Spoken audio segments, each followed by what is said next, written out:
Testing 1 2. Testing 1 2, making sure that everything is looking good.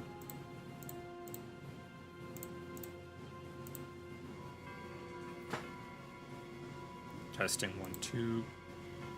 Alright, checking stats. Seeing what's going on here.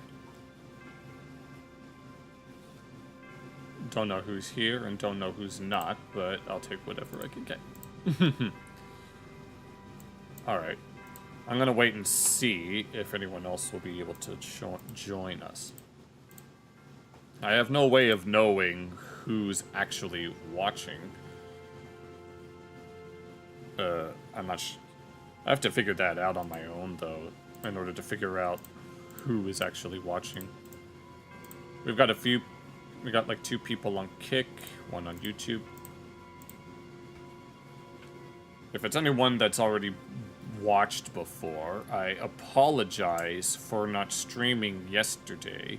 I had a really long day yesterday and I wasn't able to stream that day. I said on Thursday's stream that I would do it Friday because some people that I'm working with behind the scenes wanted to, but there was a lot of stuff that was going on that I wasn't able to right away. So if anyone is listening that was there on Thursday, apologies for that.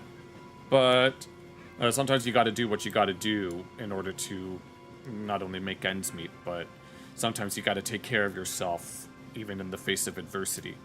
Like, I did want to stream yesterday, but there was so much that was in the way. Long story short, I've been dealing with some money problems. I mean, they're not really problems. I have decent ways of working around them, but could be better. But, thankfully, I know exactly what I need to do in order to make sure that the guys that I'm working with behind the scenes are able to get what they need in order to optimize my Kick channel. But, let's see. But yeah, I've been meaning to talk about, like, just Kick in general in order to, if anyone is able to, like, figure out how to, you know, I have, like, multiple people working behind the scenes to optimize it, like getting more followers and getting more chatters and trying to get the average views up.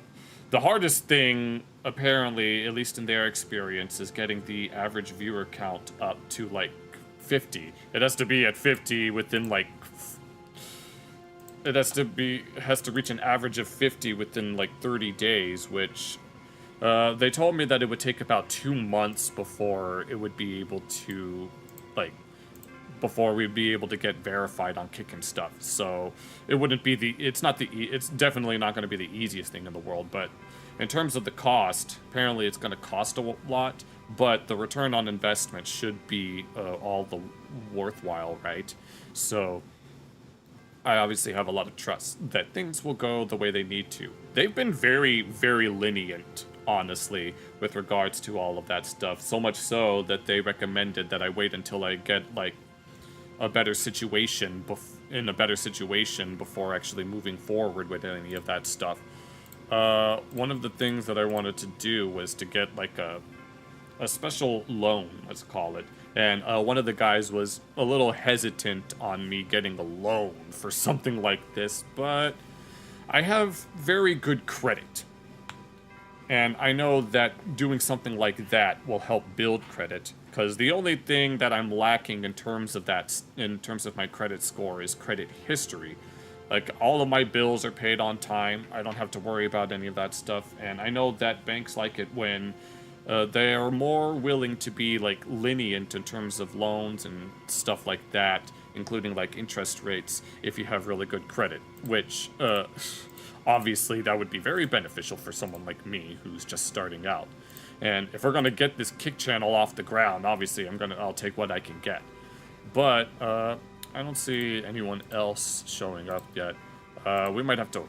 There's usually at least like 1 to 2 people that show up, and are usually like one of the first to chat. But I could understand if they might be busy or anything. Yeah, I posted a message, like, at the last minute yesterday saying that I wouldn't stream tonight on my YouTube community post thing.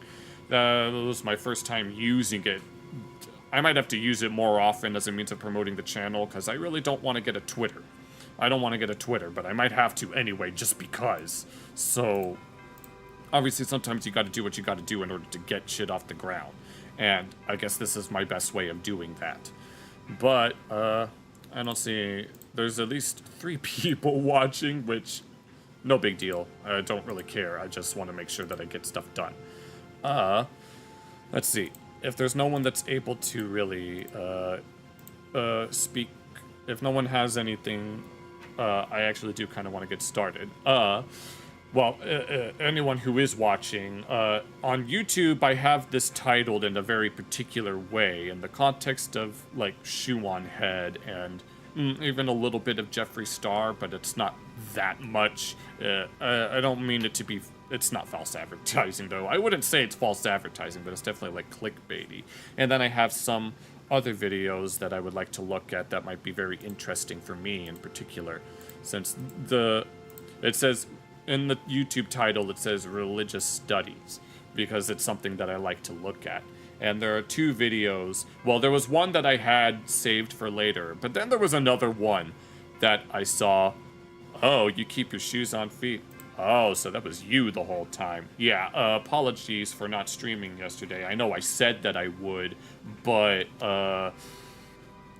there was a lot of circumstances that prevented me from doing so, but at least someone's here. Thank you for joining.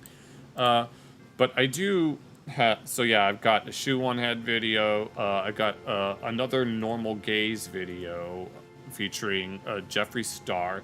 And I've got these 2...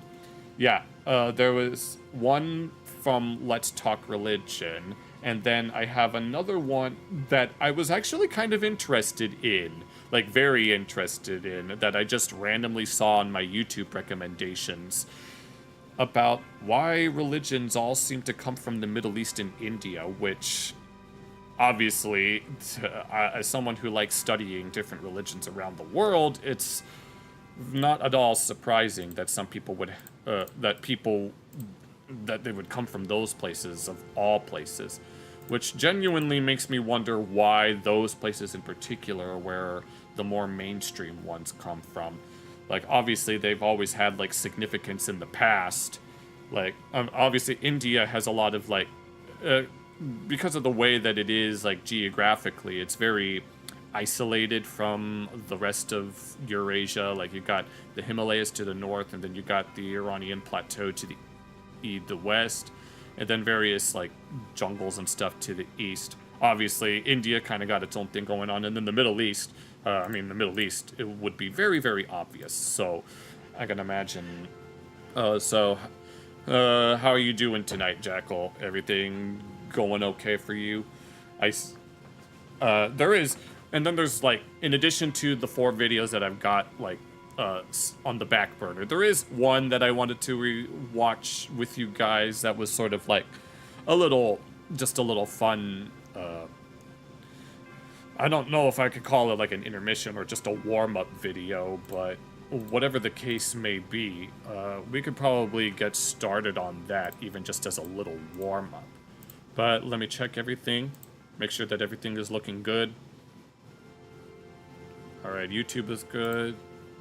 Kick is good as well.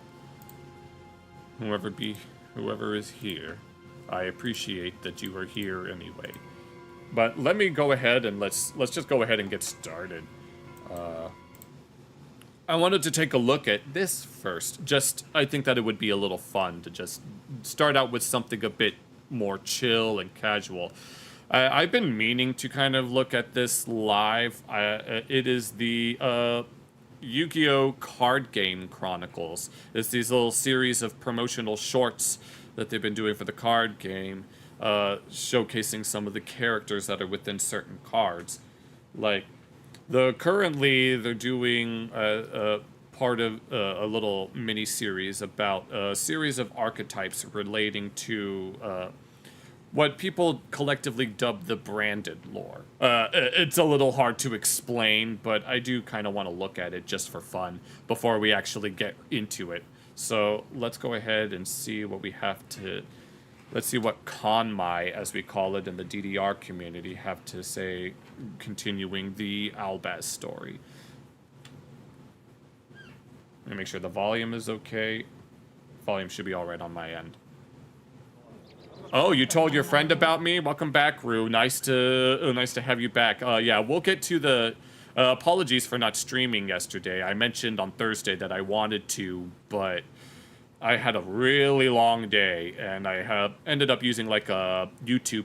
There's like YouTube posts about it, and I decided to make a YouTube post if anyone wanted to check that out. I have to use that more often so that I can promote my videos and stuff, but you know, sometimes I either just don't feel like it, or sometimes I just forget. So, thank you for telling your friend about me.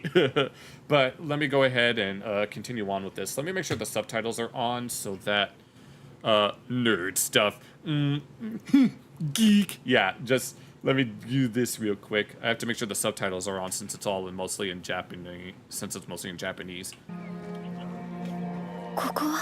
Where am I? This is the Tri-Brigade's camp. Tri-Brigade being an archetype. I don't actually remember what happened in the first few episodes. I just wanted to watch it anyway, just to see. Yeah, this is Ecclesia, who is a card, basically. It's like all the characters are like cards and stuff that are like, there's, what was the geek? This is Yu-Gi-Oh! Basically. Oh, it was a reference to my life as a teenage robot. It's kind of hard to explain, but yes, I'm the geek. I'm a geek, a nerd, and a dork, but I'm not an otaku, if that makes any sense. But yeah, these little animations that they were doing is for like promoting the card game and stuff. And like in recent years, they've been doing what are known as lore archetypes, where the cards have a story behind them, and this is the branded story.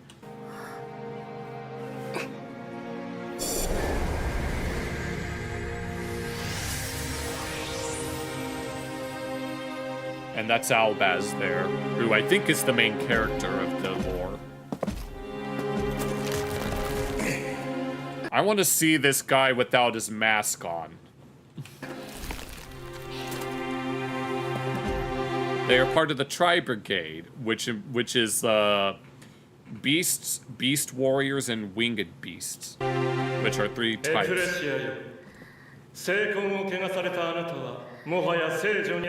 Oh no.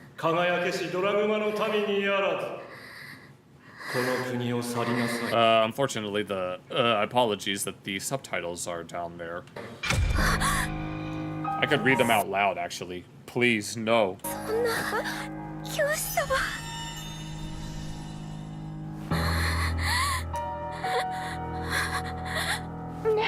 Hey, are you okay? What's wrong? Stay with me. Here, actually, let me do it this way instead. There.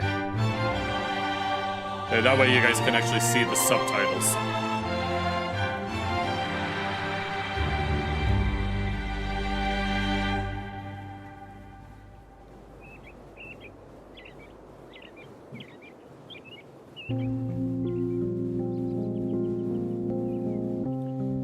So yeah, she just got out of a battle in the previous episode and she had to get away. How is she? Look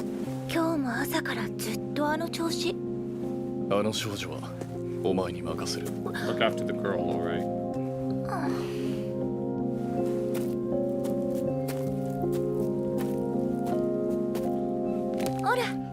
Here, eat something.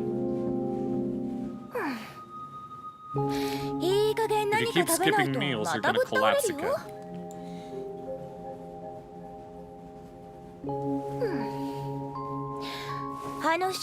That boy. You were the first to step in and help him, right? Anata desho? If you save someone else, you see it through. That's how I think it should be.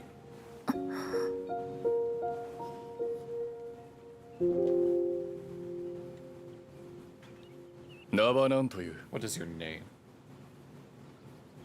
We're only crossing paths for the day. お前たちにはここより安全な You'll be 場所へ heading 行ってもら somewhere う。 safer. あの少女 That girl, エクレシアは Clecia. お前をかばって自分の国を追放された。今 But right now, あの少女の仲間はお前だけだ。お前が支えてやれ。 be there for her. Oh, I know this. I 持 know って this お thing. け。いずれ必要になる。 He'll help you later. I can never remember all these cards' names. スプリガンズ。 Oh, here we go. The Spriggans. Spriggans is one of the archetypes. この先にいるトレジャーハンター Treasure のことよ。 hunters. 俺たちも世話になっ They た。 helped us out before. お前たちの Oh, there we go. He's not bad looking, all things considered. の力になってくれるはずだ。 And of course, he has a dog tag. メルクーリエがスプリガ Mercurier ンズまで should の lead 道 you の to り the を案内 Spriggans. してくれる。気をつけていくのよ。 Be careful out there. 助けていただき本当にありがとうございまし Thank た。 you very much. 正確に言うと私たちじゃないわ。 Oh, sorry. 礼なら彼に If 言 you って want あ to げ thank て。 someone, thank him.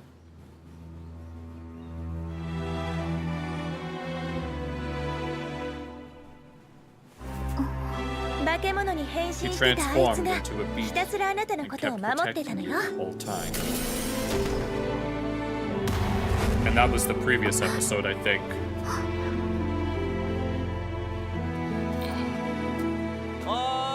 おーい。じゃあ達者でね。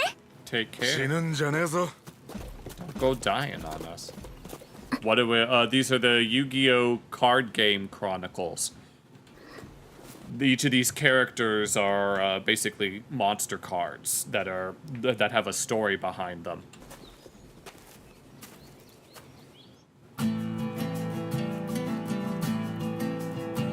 I might not.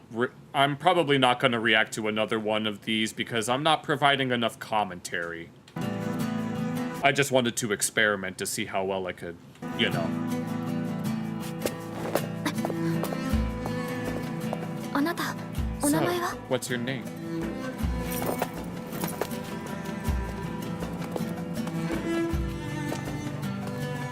Say your name, Alpaz. ない。 He doesn't have one? 初めて答えてくれましたね。改めて Thank you again. 感謝いたします。気絶した後 Protecting me 私を after I 守ってくだ passed さ out. って覚えていないん I だ。 don't remember その時のこと what。happened back 自分が誰なのかも there. I わ don't から even ない。 remember who I am ここがどこ or なの where か this を。 place is. あの時は Back there, 苦しそうなお I 前を saw 見て you in pain.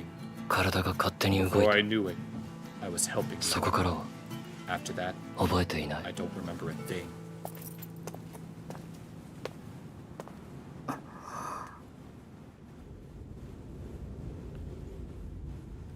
Oh my god, I don't actually know that much about the branded lore. I'm so sorry. I know more about the lore of other cards than this. Yeah, I probably won't react to another one. I'll probably just watch these on my own from now on because this is kind of hard to explain. Apologies. This card is this one is based on Tri-Brigade Mercurier. The girl is named Ecclesia of I don't remember, and the boy is named Fallen of Albaz. Albaz, I think, is the main character, and then Ecclesia is part of a group known as the Dogmatica, and I don't remember the whole story. And there's a group of people called the Branded because they're branded as heretics against the Dogmatica. That's all I really know. 綺麗。 It's beautiful. 私の国から Back は home, このような空 we は never 見え saw ませんで skies した。 like this. 世界は This world 私が知っていたより is ず so っ much と bigger 広い than ん I ですね。 ever imagined. すまない。 Sorry, よくわ I からない still が don't understand too well. 俺をかばって But そ you の were 場所から banished 追 from わ your れたんだ。 homeland, trying to protect me, right?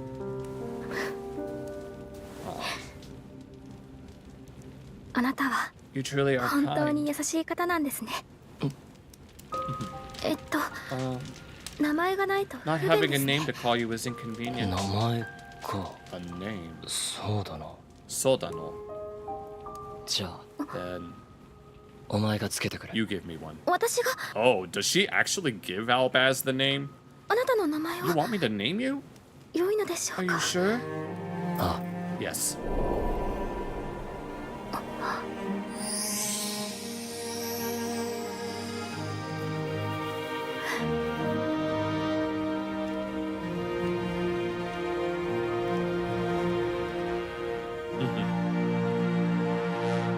Fallen of Albaz. And I think that's it. Albaz. I don't know what the name Albaz means, and that's it for that. Okay, I probably won't react to another one of these. I just wanted to see how well I could do. Now let's actually get into the real kicker of tonight. The first thing that I actually advertised, and that being SHOE0NHEAD's most recent video, obviously in context of Charlie Kirk. And of course, we're still talking about him because of course we are. But this will be my first time actually reacting to a SHOE0NHEAD video live. I meant to do it yesterday, but obviously I couldn't. So better late than ever, but everybody, I'm sure plenty of people know who SHOE0NHEAD is, otherwise known as the Kami Mommy to some people, because she is a self-proclaimed leftist socialist, although she's nowhere near the degree that Hamas Diddy Bin Laden Adolf Epstein Piker is. But before we get started, if this is a standalone video on YouTube, be sure to check out SHOE0NHEAD's original video and all of that, and then come back here and do the same to support the channel and all of that, to like and subscribe and all of that. And here, let me fix this because I have it a particular way. And let's go ahead and see what SHOE0NHEAD has to say regarding this whole situation. On September 10th, Charlie Kirk was giving a talk at Utah Valley University, and out of nowhere he was dead, live, in front of a bunch of college kids, in front of his wife and his 2 children. And I don't think the country is ever going to be the same. Not only because of this horrific tragedy, but because of everything that followed. Yeah. The dark, disturbing realization that we may not be on the same page as our coworkers, classmates, friends, neighbors, doctors, when it comes to the issue Oh, hey, Itcha, you're here just in time for our Kami Mommy reaction. of murder. Also, Itcha, apologies for not streaming yesterday. I know I said I would, but I was very tired yesterday, and I just wanted a break. I was crashing out on Twitter a few days ago, just stream of consciousness. Oh yeah, but going back, yes you did, H-Show. We were just watching a Yu-Gi-Oh video, so you can catch it later. But regarding what SHOE0NHEAD just said, yes, apparently people are being outed, in real life when it comes to whether or not they support or condemn the murder of Charlie Kirk. And people are getting, fired and stuff for even entertaining the thought of supporting such an awful thing. Posting about it with run-on sentences and everything. 4 days later, I have a clearer head, but I still feel the exact same way. So we are going to talk about what happened, we're going to talk about the aftermath, and then we're going to get a little personal, because frankly, I don't see the country the same anymore, and I know a lot of you feel the exact same way, so Oh man, poor SHOE0NHEAD. No, having to be on, knowing that it's your side, knowing that it's technically her side that is responsible, and she's made a lot of videos criticizing both sides, but she's been pointing out her own side quite a bit in recent months. we're going to talk about it after we talk about everything else. Charlie Kirk was not a healthcare CEO, he was not a powerful politician. Oh, I forgot about frickin' Luigi Mangione. Yeah, apparently it's okay to do that, but well, it's not okay, but you know what I mean. And let me be 100% clear, I'm not saying this to say that it's okay when those people are murdered. My point is that those are positions of power that most people cannot relate to. Right. The average person is just so far removed from that world. But I think what happened to Charlie is hitting differently because, like I said on Twitter, he was just a fucking guy. He was a fucking podcaster. He was a guy who talked about politics. He was a guy who had conservative beliefs. Not everyone knows a billionaire CEO or a powerful politician, but they do know somebody with conservative beliefs. They know somebody who holds some or many of Charlie Kirk's opinions. Because despite what people in their little bubble believe, his core ideology and what he believed is the same shit like your conservative boomer uncle on Facebook posts. I can imagine. No, it's I do have certain beliefs on both sides, even though I technically kind of reject both sides, but it's you can be both anti-illegal immigrant and pro-gay marriage at the same time. These are not two mutually exclusive things. people already lump her in with the alt-right. If you know about the whole Wendigoon situation with In Praise of Shadows making a video called something disparaging about, quote, conservative horror, and then he just made a hit piece on the YouTuber Wendigoon because he happens to be conservative. But no, people do unironically call SHOE0NHEAD alt-right, or at least she's pretending to be leftist. I disagree with this if you are unfamiliar with Charlie Kirk, or you are unfamiliar with the many different branches and different ideologies of the right wing. Now, don't get me wrong, Charlie Kirk had many bad takes over the years. For example, I'm sure we all have bad takes. Even I have some bad takes. Two most popular quotes I see people posting are the one where he advocated for stoning gays and black women are too stupid to be pilots. Oh, good But lord. guess what? Both those things, the two most popular quotes people are posting to justify this guy being murdered. Oh, right. No, I remember listening to like a More Pegasus video where even More Pegasus, when he did his little deep dive into the validity of these quotes, he was like, yeah, these quotes are not what we think they are. Murdered are out of context. Yeah. Idiots like Stephen King ran with it, then later had to apologize for spreading misinformation about dead yeah. men. These people Okay, yeah. No, I remember seeing that Stephen King tweet and I was like, is that what's going on? will believe straw men of you in their minds. They get so fucking mad about it that they celebrate the real you dying. Oh, Horrifying. shit. But more importantly, even if everything was in context, who cares? Oh, he said this, oh, he said this. I don't care. There are many things he said that I disagree with. There are many things he said that I think are bad. Who cares? It is just a fact that Yeah, it nothing doesn't matter. It really doesn't matter. He was murdered. That's all that matters. he said warranted his life being taken away. This is America. We have freedom of speech here. Unless you This is America. My president was black and my Lambo was blue, brother. Now get the fuck out of my hotel room. And if I see you in the street, I'm slapping the shit out of you. criticize a certain country, but for the most part, we have freedom of speech here. So after detaining not just one wrong guy, but two wrong guys, the FBI finally got the shooter. Only because his own father turned him in. I guess they were just too fucking busy not releasing the Epstein files to catch a political assassin. Yeah, they're quick to do something like this, but when it comes to Jeffrey Epstein, for some reason, that's just a big no-no. We're still apparently nobody's really talking about it anymore. It was this fast demon, Tyler Robinson, 22 years old, another irony-poisoned Reddit shooter who wrote a bunch of memes on the bullets, including, "Hey, fascist catch," and notices bulges, capital O-W-O, what's this question mark? Fuck that phrase. a lot of people were saying that the shooter was a groiper, which is a far-right fan of the streamer Nick Fuentes. Oh, Lord. I forgot that was even a thing. Groiper. Fucking Nick Fuentes, of all things. And I have no fucking idea where that came from. I'm gonna be so honest. I have seen no actual proof of this. And it doesn't make sense because someone further right... Oh, that's right. I remember someone saying that, the freaking Tyler Robinson is secretly far right. No, he's not. Then Charlie Kirk wouldn't call Charlie Kirk a fascist, and they wouldn't say he was hateful. Their proof is that the shooter once dressed up like the Slav squat meme from 2012. Oh my god, no Slavic people wearing their Adidas. I remember coming across a video in my recommendations about why Slavic people love Adidas. And they also found a separate meme of Pepe the Frog dressed like the Slav squat meme. I remember this from years ago where people were assuming that Pepe the Frog was somehow an alt-right symbol, and it's not. Therefore, the shooter is a groiper. That is like seeing a photo of the shooter dressed like a clown, and then seeing this image of Pepe the Frog dressed like a clown, and then being like, groiper confirmed. What is the connection? Lord. The shooter didn't even post the Pepe image. Like, where did the Pepe even come from? Just a bunch of liberal boomers not understanding memes. The other thing I saw was the shooter had Republican parents, and therefore the shooter must be Republican, which... That's... no. Oh, are you kidding me? Do you know how many people have, like, quote-unquote Republican parents that they end up... No, I remember having a conversation with a quote-unquote friend of mine who was talking shit about someone who they didn't expect to get all political. Yeah, that too, Jackal. But no, I was talking to having a conversation with a friend of mine. We were somewhere that they did not expect a certain friend of theirs to get all political, and then he made a comment about their parents being Republican, and then two guys that were standing next to us were all like, oh, whatever. And I'm thinking to myself, oh, shut up. It's just funny because we all see what these people say about their Republican parents every Thanksgiving. But I guess we'll see. It's September 14th when I am recording this, so maybe more things will come out. It's September 21st as of me, and I forgot to hit start recording again. I'll just download the VOD later when it's done. Shoe here, more things came out, definitely not a groiper. At the end of the day, he could have every single one of my or your opinions. It ultimately doesn't matter. One person may have pulled the trigger, but then we saw the reaction of many. Yes. We think that Oh my god.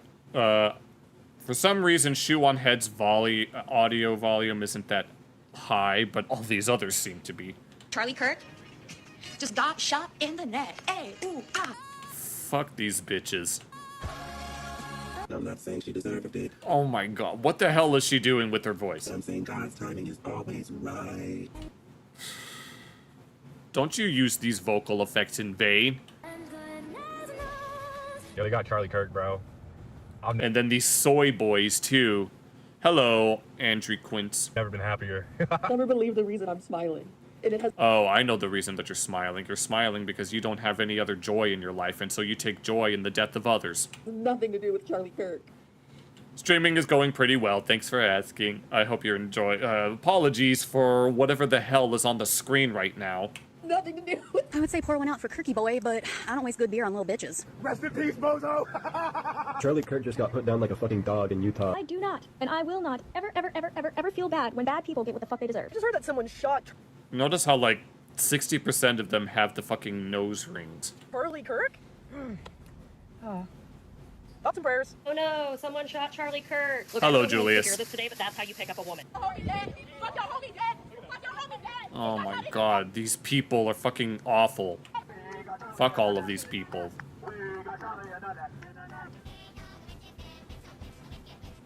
I heard someone got shot today.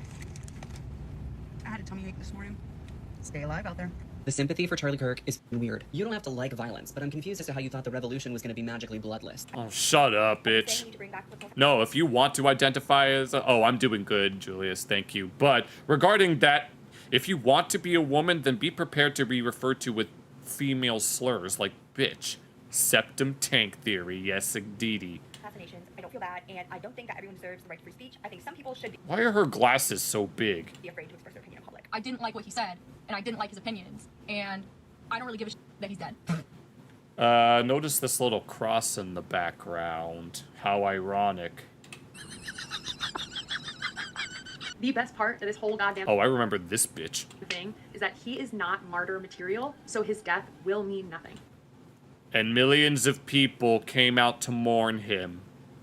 Fucking, she reminds me of someone that I used to watch until they started forcing their bullshit-ass political views into their videos. So I stopped watching them. It will activate no one. It will impact Hello, you. Erroristic. It's just great. There are a lot of people that are like, no matter what side of politics you're on, you should never celebrate something bad happening to someone. I, on the other hand, do cheer when bad things happen to bad people. I can't wait for that to happen to you. Just got shot.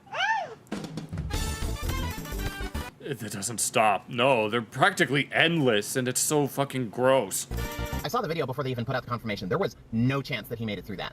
This wasn't the one we were hoping for, but a welcome surprise nonetheless. I'm surprised that y'all didn't get rid of him sooner. And I'm surprised that Oh, and I remember this bitch, too. you guys aren't getting rid of more people. Like, don't stop with him. Don't let him be the end dog. Get rid of them all. His wife deserves to go too. Y'all keep on talking about his wife and kids. They need to go too because they're carrying on that mentality and that lineage. Like, get rid of the whole family. I'm so sorry. Why did you guys stop with him? You're not sorry, bitch.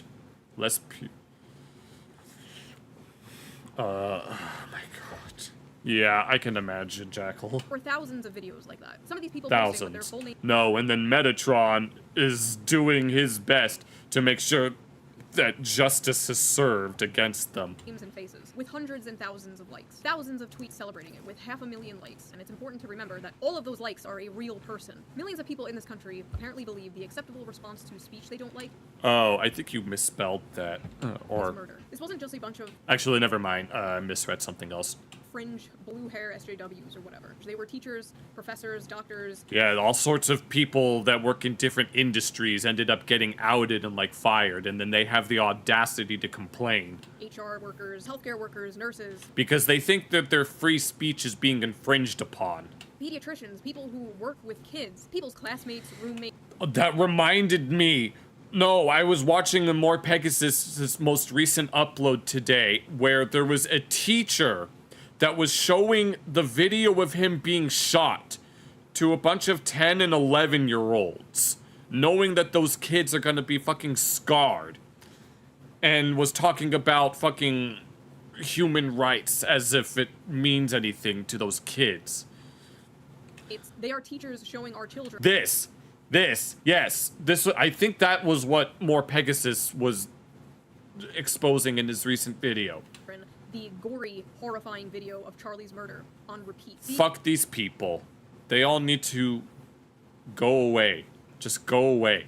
The hippy-dippy in this house we believe shitlib mask was ripped off, and underneath was nothing but psychopathic bloodlust. I've seen people on the right celebrate the death of people they disagree with. I've seen it. I remember Heather Heyer in 2017. But I also remember the whole internet, left and right, coming together to disavow and mock the few dozen people from Stormfront who were celebrating her death. Oh yeah, it's like, remember when both the left and the right unanimously agreed that terrorism was bad, but now some people on the left decided, yeah, it's a good thing now. It's different. It's never been like this before. It's never been this much. It's never been this brazen. Normal people have to log into like an alternate Twitter account where they can post their more unorthodox opinions. And these people out here, full face, full name, like hell yeah murder.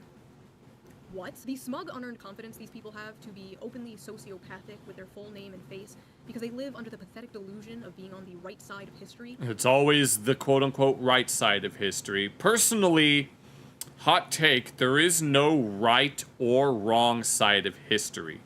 There is only history. History does not care about what you think is right or wrong. History happened. Now we can learn from it, or we can repeat it. It does not care about your morals. History simply just is.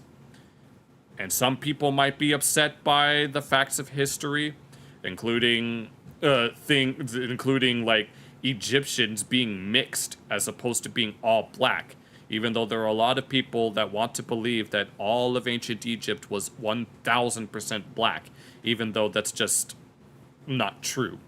History is history, regardless of who you are, what you believe, and what side that you're on. Needs to end.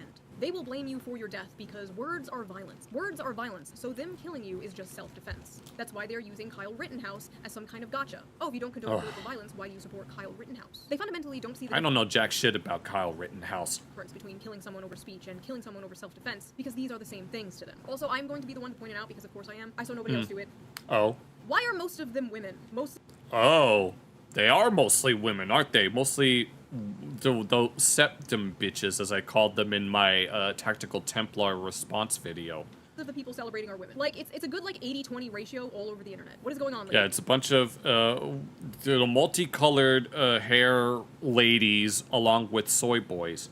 Basically, the whole country is shook because last year they realized how many people would celebrate the murder of a president, and this year they realized how many people would celebrate the murder of them. At the end of the day, this is all the inevitable conclusion of the punch a Nazi thing from, like, 2017. Oh. Do you guys remember that? I don't think I do remember that. We always knew it was a slippery slope. That's why we were against it. And they always say this— It's what he considers. It's not the actual definition of a National Socialist that matters. It's what they consider to be National Socialism. Dumb shit. Like, if you don't want to be called a Nazi, stop being a Nazi. Even a congressman from my state, New York, was like, oh, if you want to stop being called a fascist, you should stop being a fascist. Fuck you, Daniel Goldman. Yeah, that's right, except you've called everyone and their mother a fascist and a Nazi for the past, like, 15 years. And I see a lot of progressives in my audience like, Shoo, you're not like Charlie Kirk. You're not a fascist. Do you know how many people might accuse her of being as such on a regular basis? Here are all the things. I can only imagine. Nazi, oh, and she's going to bring a list. Fascist, reactionary, for over the last few years. Would you— Yes, exactly. No, Jackal mentioned how long is it going to take before she's called alt-right. She's been called all of the things since she began. Like to see? I have been making this list since 2023. Oh, Lord. No, she going in deep. Let's go. Let's just read this together real quick. Mocking / criticizing pop feminism. Pop feminism. Adults can do whatever they want. Being pro-free speech. Being liberal. Talking to people I disagree with. Being friends with people I disagree with. Following people on Twitter I disagree with. Supporting Bernie Sanders. That one came from the right. Being registered independent. Criticizing Joe Biden. Criticizing the Democratic Party. Not being attracted to feminine men. Not hating men in general. Criticizing Canada's MAID program. Not taking the COVID vaccine. Criticizing the FBI. Criticizing the CIA. Believing the CIA killed JFK. Using an American flag backdrop for my videos. Saying elites. Saying working class. Saying based. Making a joke about Joe Biden eating ice cream. Making a joke about Pete Buttigieg being born in a test tube. Making jokes in general. Being cis, being white, being a woman, being a cis white woman, telling someone to take a shower, not being anti-gun, not being fat, being monogamous, liking Huey Long, celebrating the 4th of July, supporting Assange, criticizing the movie. Oh my god, Cutie's freaking, what was it called? Oh, no, Sneeko's favorite movie. Praising the movie Sound of Freedom, being against pedophilia, being against the destigmatization of pedophilia, being against children watching porn, being critical of kink at Pride. I'm fairly critical of kink at Pride. So does that make me a fascist? Performing at drag shows, not being racist. None. Swear to God, being a class reductionist, saying biological sex, No mocking shit. people for debating the ethics of necrophilia. Oh, Lord. My username, owning a pet rabbit, questioning the Bush administration's involvement in 9/11, Oh, Lord. growing up in a Catholic family, eating meat, wanting to get married, wanting to have children, being married, having children, being at January 6th to interview people, saying it's okay if someone doesn't want To anyone? No shit. Yep. This is literally no. If you believe in all of these things, then you are a National Socialist. Don't even try to deny it. to date a porn star, not wanting to do OnlyFans, criticizing Kanye West, criticizing late-stage capitalism, criticizing the billionaire class, criticizing Israel, criticizing eating the bugs, criticizing a fashion company for being creepy. Apparently, no, criticizing Israel is not enough. You have to wish death to them in order to not be considered alt-right. Supporting nuclear energy, parentheses, it's toxic. It's toxic. Of course it is. Supporting TikTok trad wives, supporting one-income households, supporting UBI, supporting farmers, supporting truckers, not celebrating October 7th, supporting Palestine, not liking brutalism, saying colorblind anti-racism was good. What the hell? Wanting to date someone who has a good relationship with their parents, not liking No, this list is fucking crazy. Indian food, saying men and women are different but complement each other, being followed by JD Vance on Twitter. JD Vance is following SHOE0NHEAD? Saying Hillary Duff is cool. Hillary Duff is cool. Let the rain fall down. I'm coming clean. Making fun of Reddit, and for Asmongold reacting to me. Of course, you gotta bring Asmongold. You can't talk about this kind of stuff without bringing up Asmongold. And I see liking VTubers as well. Oh, does that make me a National Socialist since I'm VTubing as we speak? But then again, it's a furry VTuber, so it must be an oxymoron in that case. American imperialism, wearing a bow in my There are also furry Nazis that exist, unironically. What am I part of? Hello, Mr. Gentleman. I'll get back to you on that. I kind of want to get into this.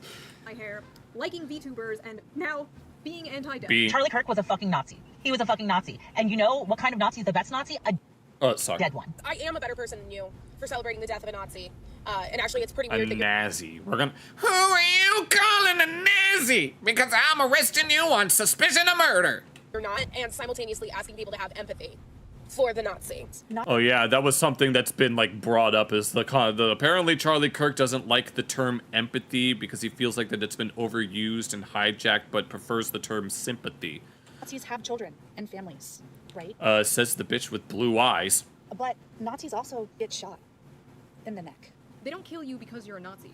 They call you a Nazi so they can kill you. Exactly. Now, I'm going to talk about my personal feelings of the situation because I know a lot of you can relate. I know a lot of you have been feeling the exact same way, so I will try and put it into words for you. I have friends who were friends with Charlie Kirk, but I didn't personally know him. We follow each other on Twitter. I've been to the TPUSA Amerifest in 2021. I actually went there planning to make a video making fun of it, but I can imagine. I had so much fun and met so many friends that I'm still friends with to this day. Tucker Carlson, so, huh? That video never happened. Oh, we need to do a video about Tucker Carlson.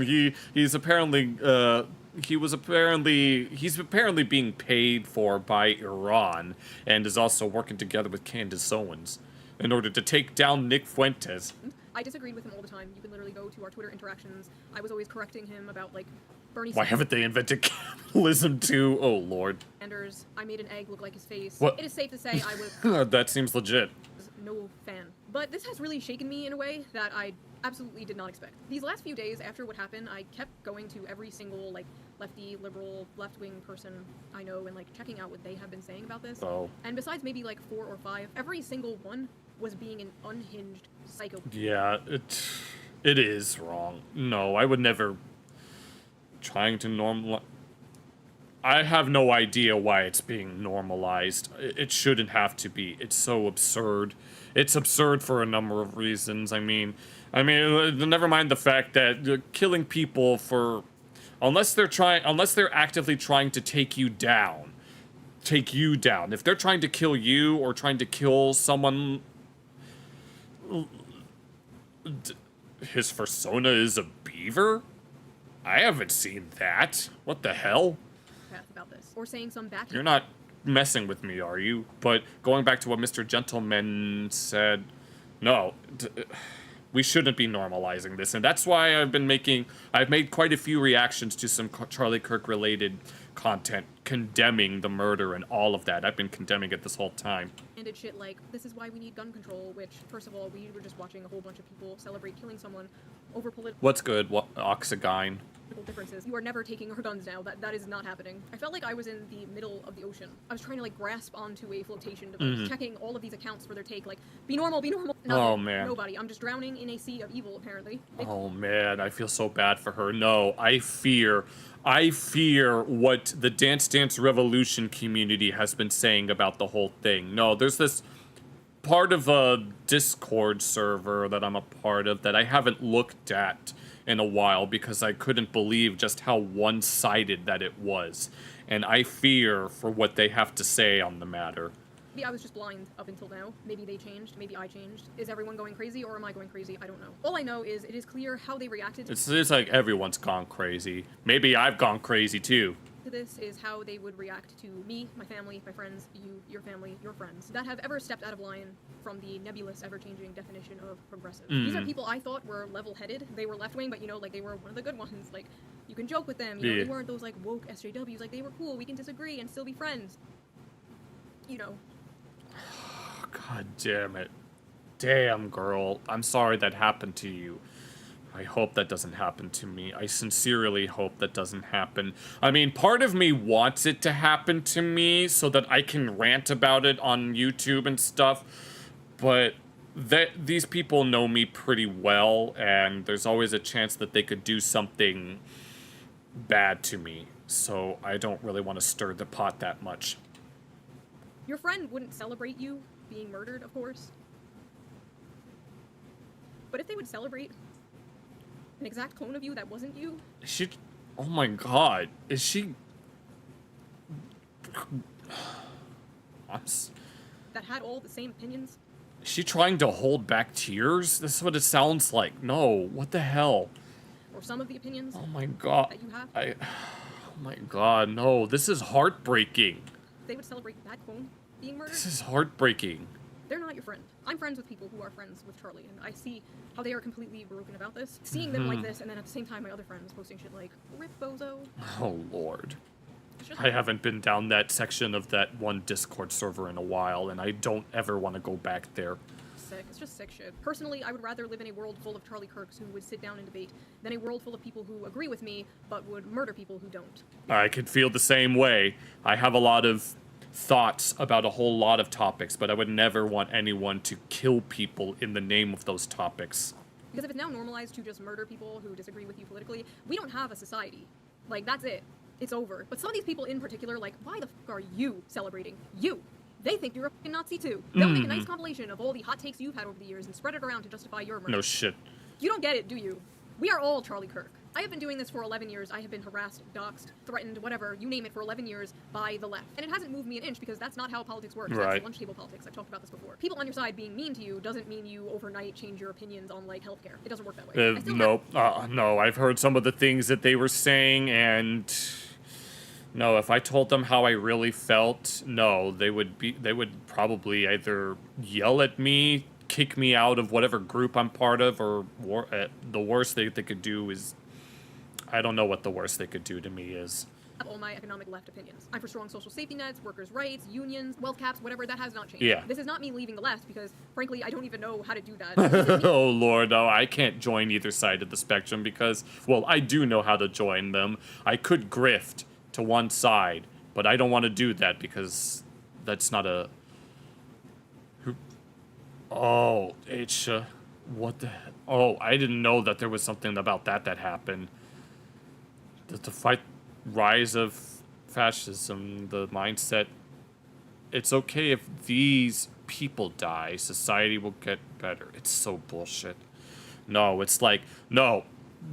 The people that cry fascism are unironically the fascists, but because they're so far down their own echo chamber, they're mentally incapable of realizing that themselves. They are so far removed from reality that they are incapable of recognizing that they are the ones that are the quote-unquote fascists. The thing is, they call themselves communists, but fascism and communism have a lot more in common than you might think.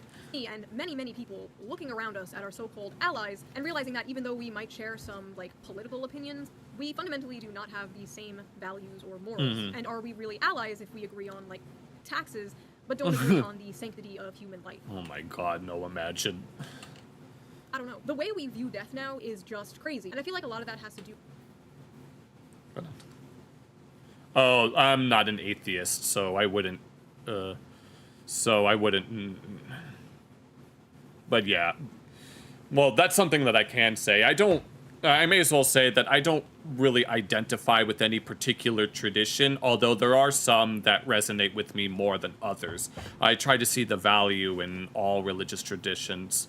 With the desensitization, in part thanks to the internet. You used to have to go out of your way to see gore and stuff like that, and now you're just scrolling through Twitter and you see someone set on fire. But yeah, I understand where you're coming from, Mr. Gentleman.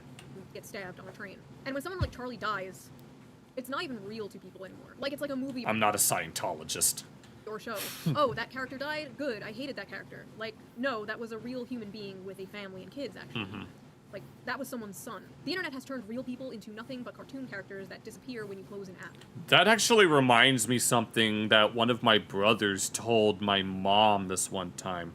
One of my brothers has mild autism, and there was this one point where he had let's call it an episode, and then he ended up getting calmed down afterwards, and the next day he was doing really well after that, and my parents took him to the mall, to where my brother apparently told my mom that he realized that life was not a cartoon. I remember for years people would be like, oh, when you have kids, you'll change your mind on XYZ, and I was like, no, that's not gonna happen, no. And they were right, almost Hello, Trudevrc, I think how you say that. Thank you for following. overnight. You stop being so selfish, nihilistic. You stop having utopian fantasies of wanting to live in a post-capitalist society. Oh, Lord. And all you want is for the world to be safe. For the world to be safe and normal. And all that matters is your family and your community, and then your country, and then the world, you know? But we can't save the world, we can't. But you can save the people around you. It's like, no, that just reminded me of seeing the Boondocks episode where one of the teachers referred to Riley with the N-word with the soft A. And Ann Coulter was one of the characters in that episode who was all like, she was having an exchange with Huey. Huey asked her if she was a Republican, and she was like, hell no. You think I like going out there and saying all this ridiculous shit? And so Huey responds, so why do it? Thanks for the follow, Drawasak, or however you say that. And she was all like, because a bitch got books to sell, that's why. Ain't no money in trying to save the world. And all she knew is that they better not stop the war in Iraq, or she might have to start stripping. You can't say to these people who are celebrating this and justifying this, you can't say, what if that was your dad or your brother getting killed for their opinions? Because they've already cut those people off. Oh my god, no. There's a major DDR tournament in a few weeks. I do want to visit, even just for one day, since I didn't exactly, call off for that week. But I dread the interaction that I'm going to have, because they kicked me out of one of the tournaments that I signed up for. Already cut those people off out of their lives. And posting videos and pictures of Charlie's wife and young kids will not move these people at all. Because they hate their lives. They hate their families. Exactly. No, I made a joke about someone asking, oh, you want to know why I'm smiling? And I said, you're smiling because you have nothing else to do. Dallas decapitation. I don't think I want to watch that on stream. I haven't even watched the video of Kirk being shot. And quite frankly, I don't think I want to. They are atomized bug people. They are the unfortunate product of modern society, and I feel bad for them. I do. I pity them, and I wish I could help them. But I have bugman fatigue. And for the people who will come at me in a blind rage with a list of all of Charlie Kirk's biggest hits to convince me that I should hate him and should not mourn him. If you thought what Charlie Kirk said is wrong, you could have debated him. He was one of the few people left willing to do that, and now he's gone. Let me carry the torch. Unironically. No, let me see what I can do. I'll debate both sides, and I'll call the both sides out. Granted, I'm not a very good debater, but that doesn't mean it's censored. Well, I could probably watch it on my own time, but let me debate these people. I'm not a very good debater, but I'm sure someone can train me. I'll call them both out. I'll call out both sides, no matter what they say, no matter what they do. Let me be the one. I might be a little raccoon-looking ass in the corner of the internet, but trust me when I say that a lot of people are not ready for some of the things that I have to say.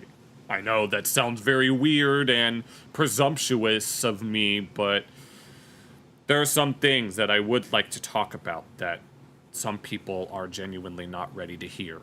Charlie was a fan of free speech, but I'm worried whoever comes after Charlie won't be. Like, even from a political standpoint, not even a personal human standpoint, why are you celebrating, like, the most popular college Gen Z political pundit dying? Like, why are you celebrating him becoming a martyr? Say goodbye to that young male vote, all the liberal Joe Rogans in the world. Oh, Lord. Nope, that's what they've been trying to do, like, in the last election. They were trying to win the male voter. A master to... Oh my god. Apparently they had to cancel this week's South Park episode because they were going to go really, really hard on Charlie Kirk.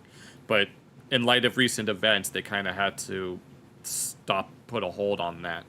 Fixing this. I just hope for the sake of this country that political violence does not become normalized, does not become a thing. But with the likes of Hamas, Diddy Bin Laden, Adolf Epstein, Piker, and Sex Pestany, that might be a pipe dream, but we can only hope that it never doesn't get to that level. I mean, it looks like it will, but I'm one of those glass half full kinds of people. I can see it going either way, but I have reason to believe that it might not be as bad as we might think.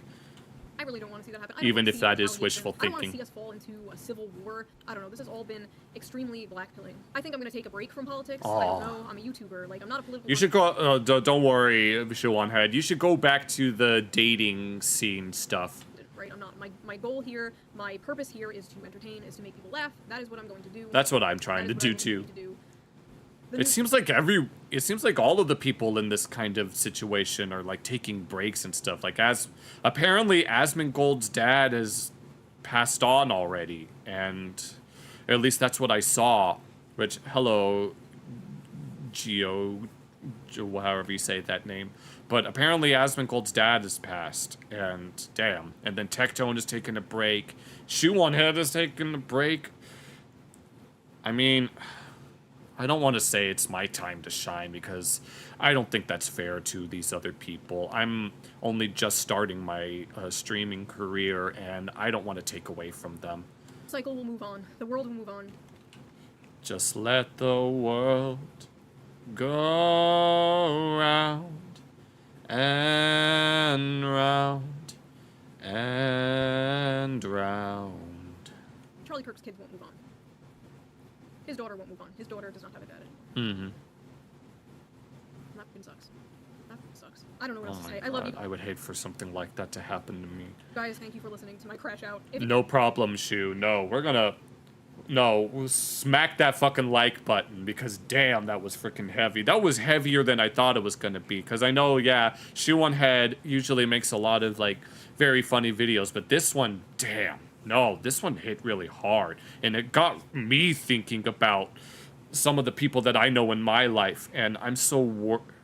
I dread even just a fraction of what they might have to say. I'm dreading it. Like, I mean, I'm not entirely dreading it all the way, but no, that was certainly something. I'm kind of glad that we watched it now. I want to make sure that we give her some support. If this is a standalone video, make sure you go check her out. She's gonna need it. And thank you so much for watching that, and I'll see you in another video. Well then, damn. That was certainly very heavy. But I think now we can move on to something a little more lighthearted. The next video that I have, which is advertised in my stream and my YouTube stream name. Oh, I'm doing great, Geo. Oh, you've already done that.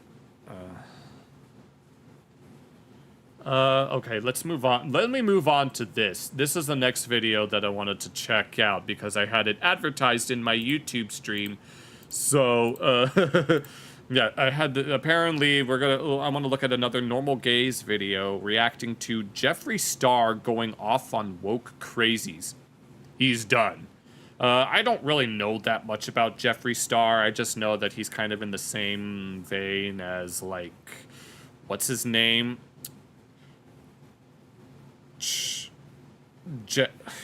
Why am I drawing a blank on it? He makes makeup, and I don't remember his name, which is kind of embarrassing, but... you know who I'm talking about. I don't know why I can't remember him. God damn it. Alright, so let's go ahead and see what they be talking about. Let me... No, not this. God dang it. Here, let me get my avatar, and let me move it a little bit so that we can actually see what's going on here. No, not this. I have to Here we go. Imagine you are a mother with children, and you're at Disneyland, and this thing comes in the women's restroom? Oh, Lord. Oh my God. So this is what we're going to do. Oh, yeah, I did read this little subtitle here, but you know. He kind of... No. James Charles. That's the guy that I'm thinking of. It's like becoming a thing now where a lot of big gay creators are sick of saying what we've been saying for years. Hey, guys. Welcome back. Yep. And here you're watching this little... Me, a little gay, little whatever the hell, who's also crashing out at these people. Back to Normal Gays, where we take on LGBT insanity. I'm Brad Palumbo, here with Clarkson Lawson. Hey, guys. So, are we big Jeffree Star fans? I am. Ever since he did that one interview where he was like, where they asked if he was like non-binary, and he's like, that's just people were bored during COVID. Oh, Lord, that's... Okay. Oh, yeah. He ate with that. Did he actually say that? Yeah. I don't know much about Jeffree. I know there's some problematic... Yeah, I don't know jack shit about Jeffree.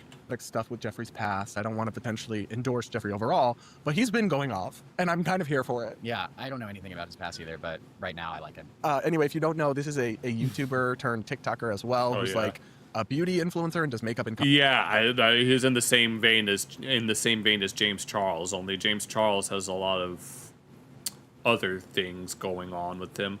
Cosmetics, obviously is a gay man, and also is apparently fed up with like woke LGBTQ plus insanity and bullshit, kind of like us. Oh, looks like he's not alone. So he's been just dropping truth bombs lately, and we're gonna react to a couple clips of him from TikTok that are popping off. Here's that first one. This new world where these people want to go into the... Oh, no. If you see here, I remember mentioning, I think it was in the last Brad Palumbo Normal Gays video that I looked at regarding people that are like trans women who don't seem to want to commit to looking like a woman. This guy still has a mustache, yet doesn't have a problem wearing this dress, but I mean, I know that some people just don't feel like doing it, but I'm just saying.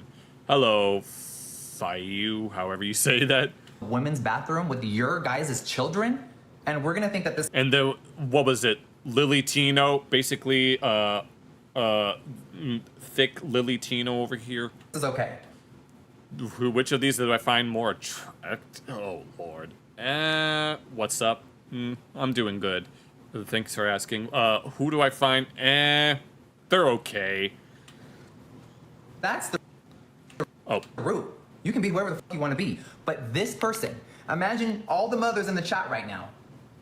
You're at Disneyland. Everyone knows what Disneyland is. Imagine you are a mother. Oh my God, no! That's literally what Lily Tino been up to. Going to freaking Disneyland, filming themselves in the girls' bathroom without the other women's consent. Mother with children, and you're at Disneyland, and this thing comes in the women's restroom. God damn. Are you out of your... No, their reaction, not exactly my reaction, but you know. Mind? Are you out of your mind? But I'm a woman. Look, I'm wearing a dress. Huh? all my parents in the chat. Do you want this person in the women's restroom? I don't, and I'm a male. And society is trying to make that acceptable. Oh my Lord. In what world was I born in? That's a real good question. Hello, Joy 20D. Do you feel heavy that silence is? I'm sick No, the silence speaks volumes, as they say. to my stomach. That is a grown man with a mustache telling Charlie that he wants to be called a she. No, that's the thing. It's like you have some like trans women that still have all the facial hair and stuff, and it's like if you want to identify as a woman, then at least commit to it. I'm doing fine. Thanks for asking. I mean, he kind of... No, I mean, it's like becoming a thing now where a lot of big gay creators are saying what we've been saying for years. And we took a lot of slings and arrows for saying it. Now, personally, in my life, I never really kept up with any of that stuff. Like, I knew that there was, like, drama regarding, like, the T part of the LGBT, but I never really thought about it that much. It wasn't until like in the past year did I realize that, oh my god, it's so unfortunate. No, the vast majority of trans people having to deal with the more radical side, and it's like, and it's no wonder. You're welcome. But better late than never. I don't ever want to be like the woke people who punish converts. You know, they're Yeah. like, you used to not agree with gay marriage. You're evil forever. Right. Wait, that's why they lost. Oh yeah. So yeah, when you used to believe something in the past, or you did something in the past, but because it, even though it happened back then, that doesn't necessarily mean that you're like that now. But no, these people will hold that against you to the day you die. I mean, that's what happened with PewDiePie, and it still kind of happens with PewDiePie. Like, you're supposed to actually welcome people. Not everybody is meant to be like the ones who want to scream at the crowd and tell them they're wrong, and that's okay. But I will say that, like, one thing I appreciate about Jeffrey is we talk about non-binary a lot, and how actually it's just okay to acknowledge reality that you're male, but be androgynous. Right. It's like, I am a biological male, but I do kind of think of myself as psychologically genderless. And Jeffrey's like the epitome of that. Jeffrey looks non-binary, and I don't even mean that as an insult. Like, Yeah, I think he that's is kind of what very he's going for. Yeah. But what was I saying about you last stream? What did I say about you? I don't think... Wait, I don't remember saying anything about you, Daniel. I must be... He doesn't deny reality. He doesn't claim to be a they or not male, and that's what I really appreciate. Yeah, because he doesn't derive value from... I know that feeling, Jackal, because I used to work at a place where sometimes I would clean the bathrooms, and I would have to clean both bathrooms, and I didn't really feel uncomfortable with it, but it was intriguing, to say the least. The fact that... The most intriguing thing is the fact that they smell so different. Whether being a man or a female, he probably gets it from being Jeffrey, which is honestly like kind of the epitome of having good mental health. Yeah, and Jeffrey as well is making a fair point. Like, obviously, I don't think Jeffrey has anything against legitimate transsexual people who want to blend in, and Jeffrey has specified that in other videos. He's done a lot of videos with like very popular trans creators. But it's the total breaking down of all barriers, of all standards. Like this, a person with a mustache wanting to go in the women's room and declaring themselves, I'm a girl, I'm wearing a dress. Obviously, Lord. No, that also reminds me of when someone tried to pass themselves off as trans to get into a women's prison, and then they ended up assaulting the other women there. That's the kind of thing that's going to drive backlash from normal society against the LGBT. Right, like you're not, you're just playing with chat? All right. It's almost like they've broken it down so they don't have to put in the work to pass.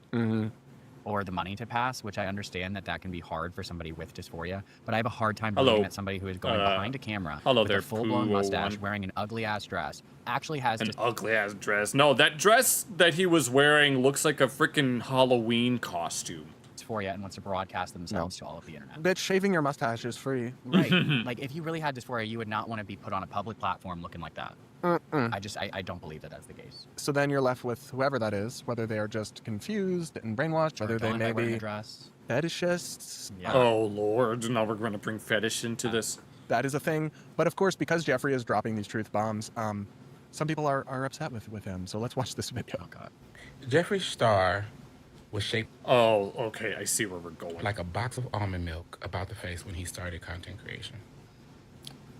Y'all are tagging me and stuff about him. First of all, he's a white gay man.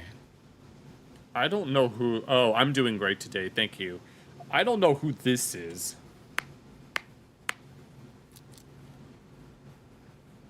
And here's the interesting thing. He really do have the secret sauce. Examples of people who currently or did identify as gay men who did get to exist in femininity, and they get to benefit from that expression, and they get to maintain their privilege in identifying as a man when it comes down to it. What the hell did this person just say? I was trying to pay attention to the video and chat at the same time, and I have no idea what they just said. You get the idea. And of course, they accuse Jeffrey of transphobia and racism. In what way was that racist? Okay, hold on. To quantify the privilege that Jeffrey has for acknowledging biological reality. You're right, it is a privilege to be educated and not have your head in the clouds. So you're absolutely hey there, fugly Is it a privilege to not be... You think about wearing, especially with the umbrellas, the flapper dresses? Lulu? Yeah. I guess. It is, because if you live your Okay. life Yeah, thinking, welcome, being Fugly. confused as hell, I would say that that's not necessarily good for your success. So Oh, you're right, certainly it's not. privilege, but it is also a choice as to whether or not you have that privilege. Now, they're attacking Jeffrey for being feminine, but also not believing in non-binary and other stuff, or criticizing trans women who don't even attempt to pass or anything. I really don't see anything inconsistent about that. No, that's the thing. People will point the finger at you and say, "Oh, you're all this and you're all that," and but at least our convictions are consistent. Oh, and I didn't, from Jeffrey's video, I didn't see him criticizing trans people with dysphoria. I saw him criticizing somebody who is using trans people with dysphoria as a scapegoat to play out their own fetishes. Is that actually what's going on there? Damn. Most likely. And that is a very valid critique, actually. The other thing, and this is so insane, Jeffrey is getting attacked by TikTok. Oh, yeah. I was thinking of, yeah, I know what you're talking about, Jackal. I was just thinking of something else, I guess. Because Jeffrey was horrified by the shooting of Charlie Kirk, like a normal person. Oh, even Jeffree Star is condemning the shooting. Damn. So I'll roll another clip here. Well, let me say this. People, I think some people were shocked that I had sympathy. You were shocked that I had sympathy for someone that got, what? So, okay, anyway, as someone who's been on social media for a very long time, I enjoyed scrolling on TikTok and seeing his debates. Oh, yeah. He was a very intelligent person. And it's so funny that these people never have a real answer. They don't. No, freaking no South Park being all like, "Oh, do you tell me what your definition of a woman is?" And Butters was like, "Someone who's really nice, that gives kisses, so you can't even do it." How come they never have a real answer back? He literally is just asking simple scientific facts. Can someone tell me why no one can ever answer a real question? Because they've been brainwashed by the universities not to. He asked what the definition of a woman was. And that man said back to Charlie, a woman is whoever thinks they're a woman. My brain is losing, my IQ is lowering every time I see one of these people respond to him. He ate. It's like, no, if you ask me what a woman was, I'll just say, I'll just give the Jewish response and say, what do you think a woman is? Do you think that's part of God's infinite plan? Except it's time for buchwach. Again. He got a follow from me. I followed him on TikTok. Oh, Lord, these and guys are crazy. I appreciate it. I appreciate Jeffrey being a normal person and being willing to say, like, actually murdering people is bad.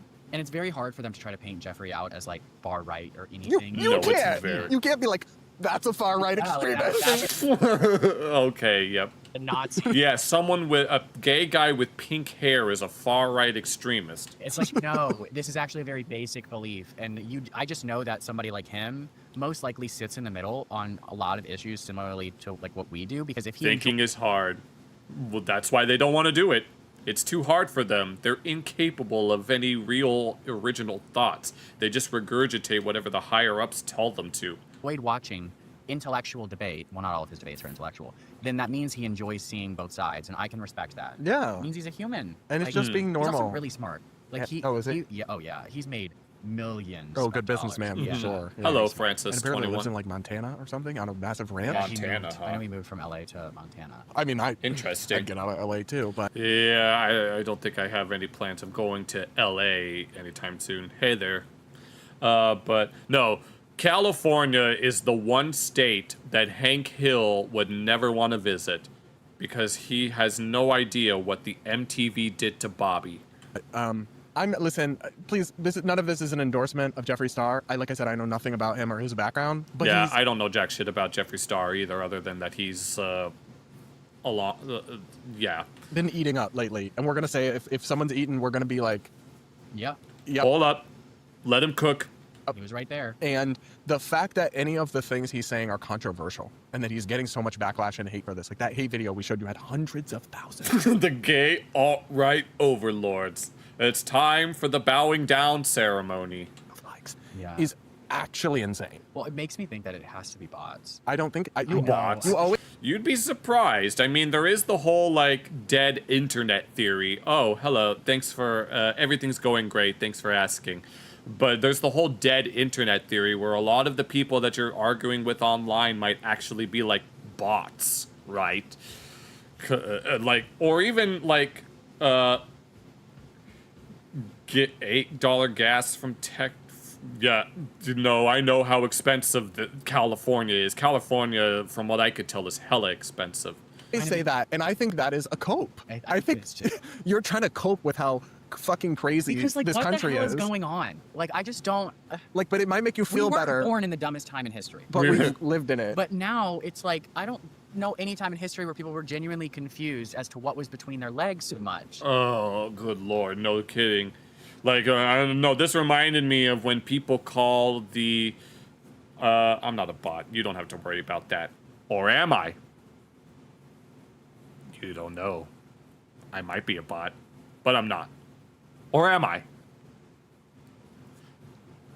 Just stop. Okay, this reminded me of what they were saying when people call the ancient Roman emperor Elagabalus trans because of his very eccentric nature, when really he's not. Elagabalus is not. Oh, I'm sorry to hear that, Fugly, but Elagabalus is not trans. A lot of his eccentric nature has to deal with the fact that he was a priest for a particular Middle Eastern god that required him to have like makeup and stuff. Like, I don't get it. I don't get it. Like, look down. That's what I'm saying. Oh, I have penis. Like, that's what the cavemen did. They knew. Here's the thing. That's not to say that some form of gender dysphoria didn't exist back then. It probably did, but they probably had no idea why they were feeling that way, and that if they did feel that way, they may or may not have had to keep it to themselves. But in the modern day, people take mental illness for granted. That's not to say that you're ill if you have dysphoria, but there are people that do like genuinely struggle to reconcile between how they feel mentally and what they are physically. But a lot of people are like commodifying and taking mental illnesses for granted. They want to be all the illnesses. I have all of this and all of that. I just sorry.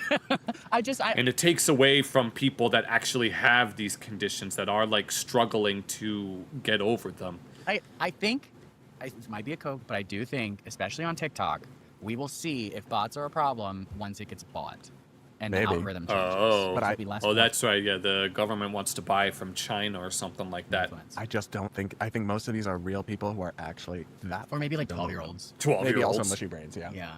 I don't know, guys. You let us know what you think. Do you like Jeffree Star? Do you agree with these statements? I don't know jack shit about Jeffree Star, but it's like, it kind of depends. Like, I don't want to quote unquote offend anyone with regards to like LGBT issues, but at the same time, that doesn't mean that I'm going to let you silence me, right? So yeah, that was interesting. This probably won't be a standalone video. I don't think I provided enough commentary for that, but I'm sure it'll be all right.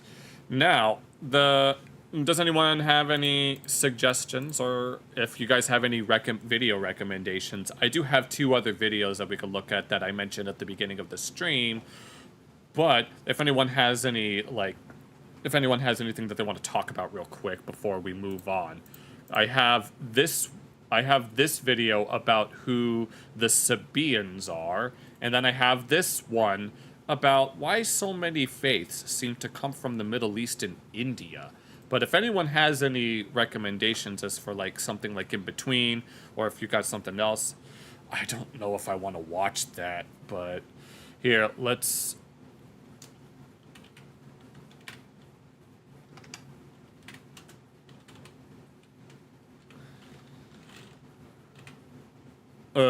I don't even know if I feel comfortable typing that in, honestly. It's just that. Okay, Jackal. Whatever you say. If you gotta go to bed, don't worry. You're good. I don't know if I want to look that up, H. I apologize. It's like I get very, very squeamish when it comes to that kind of stuff, but. I just don't feel comfortable looking that up. I might have to look it up on my own time, honestly. But, oh lord, I'm sorry. Actually, let's go ahead and just get on with this instead. We're gonna look at who are the Sabaeans, the lost religion of the Quran. The one thing I do know about the Sabaeans is, yes, they're a group that are mentioned within the Quran as like the as part of the quote-unquote people of the book, which usually includes like Christians and Jews and stuff. And nobody really knows who they are supposed to be. Like, one of the leading ideas is that they're the Mandaean people of Iraq that venerate John the Baptist. And then others say that it referred to a group of Hermeticists who believed that a figure known as Hermes Trismegistus was their version of the biblical character of Enoch. And they use that to say that they were amongst those people. But then there was this one guy that I know about that says it just refers to people that follow other traditions. But you know, it kind of depends. Hold on. Someone messaged me. Oh, it's... Oh, no. There was someone on Discord that messaged me saying... it's one of the guys that's helping me produce artwork, and apparently their aunt passed away. Oh, I'm so sorry if you're watching this, Angela. Here, let me respond to them.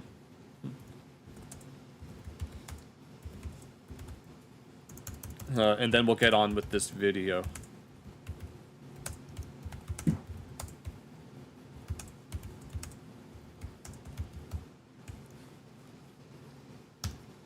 Alright, damn. I'm sorry to hear that, Angela. If for any reason that you're able to watch this right now, I'm so sorry. But let's go ahead and check this out, because I am quite curious to see what Philip Holm here has to say on the matter. Let's go ahead. One of the central and most widely known aspects of Islam is its inclusion of other religious groups within its wider framework. While Islam is seen as the final and only fully legitimate revelation from God, and therefore religious law and religious system, it does recognize that other religions also carry truths, that they were also revealed by God but had gone astray from the original message and intention. Yeah. Islam sees it... Yeah, thank you, H. Yeah, it's a person that's been helping me with some art, and, you know, life happens, so you just gotta make do with what you can. Itself as a final correction that encompasses the truths and messages of all previously revealed religions. Mm-hmm. Yeah. This is the theological background to the so-called dhimmi system in Islam, that there are certain religious groups, particularly the so-called Ahlul Kitab, the people of the book, but also generally, historically, most religious minorities have had the ability to be protected by law and free to practice their religion as long as they pay a tax called the jizya. Yeah. And people... I do... speaking of which, I'm sure some people might be familiar with how, like, the medieval Islamic caliphates work. I've been meaning to talk about this stuff for a while now, because I've hinted at, like, I know I say that I don't identify with any particular faith, but that there are some that I have that I'm more adjacent towards.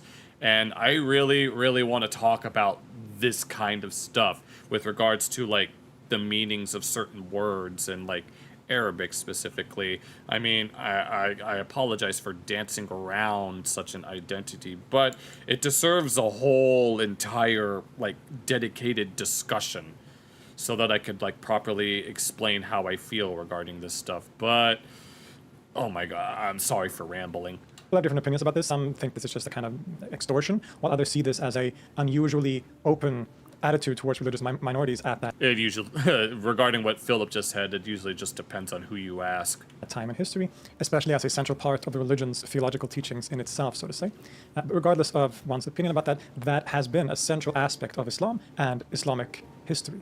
And while in practice, most non-Muslims who have lived in Islamic lands have been eligible for this protection and paying the jizya. As I said, the group that is guaranteed this treatment in the Quran and Islamic law are the so-called Ahlul Kitab, or the people of the book. Yeah. And this is a category taken directly from the Quran and refers to groups that are directly mentioned in that sacred text as religions that were revealed by God previously and thus have a certain level of legitimacy. Yeah, the Christianity and Judaism are the ones that are most frequently referenced. Well known is the fact that this category includes Christians and Jews, and various other communities have been considered part of this category historically as well.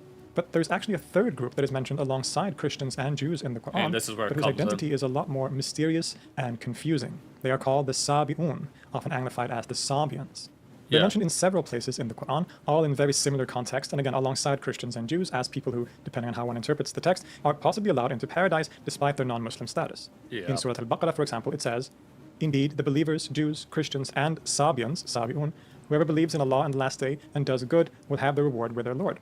Yeah, I know about all of these different verses. I know quite a few. There's like different variations of this verse in the Quran. There's one variation that also includes Zoroastrians as well. Be no fear for them, nor will they grieve.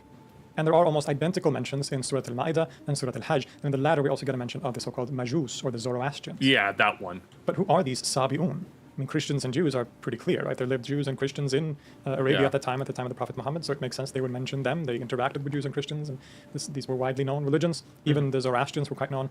But who are the Sabi'un? Who are the Sabians in this context? This is actually one of the greatest mysteries of the Quran, because no one really knows what this word is referring to. It could, of course, be referring to some... I know that, yeah, there was, like, different ideas as to what this word means, with one etymological, like...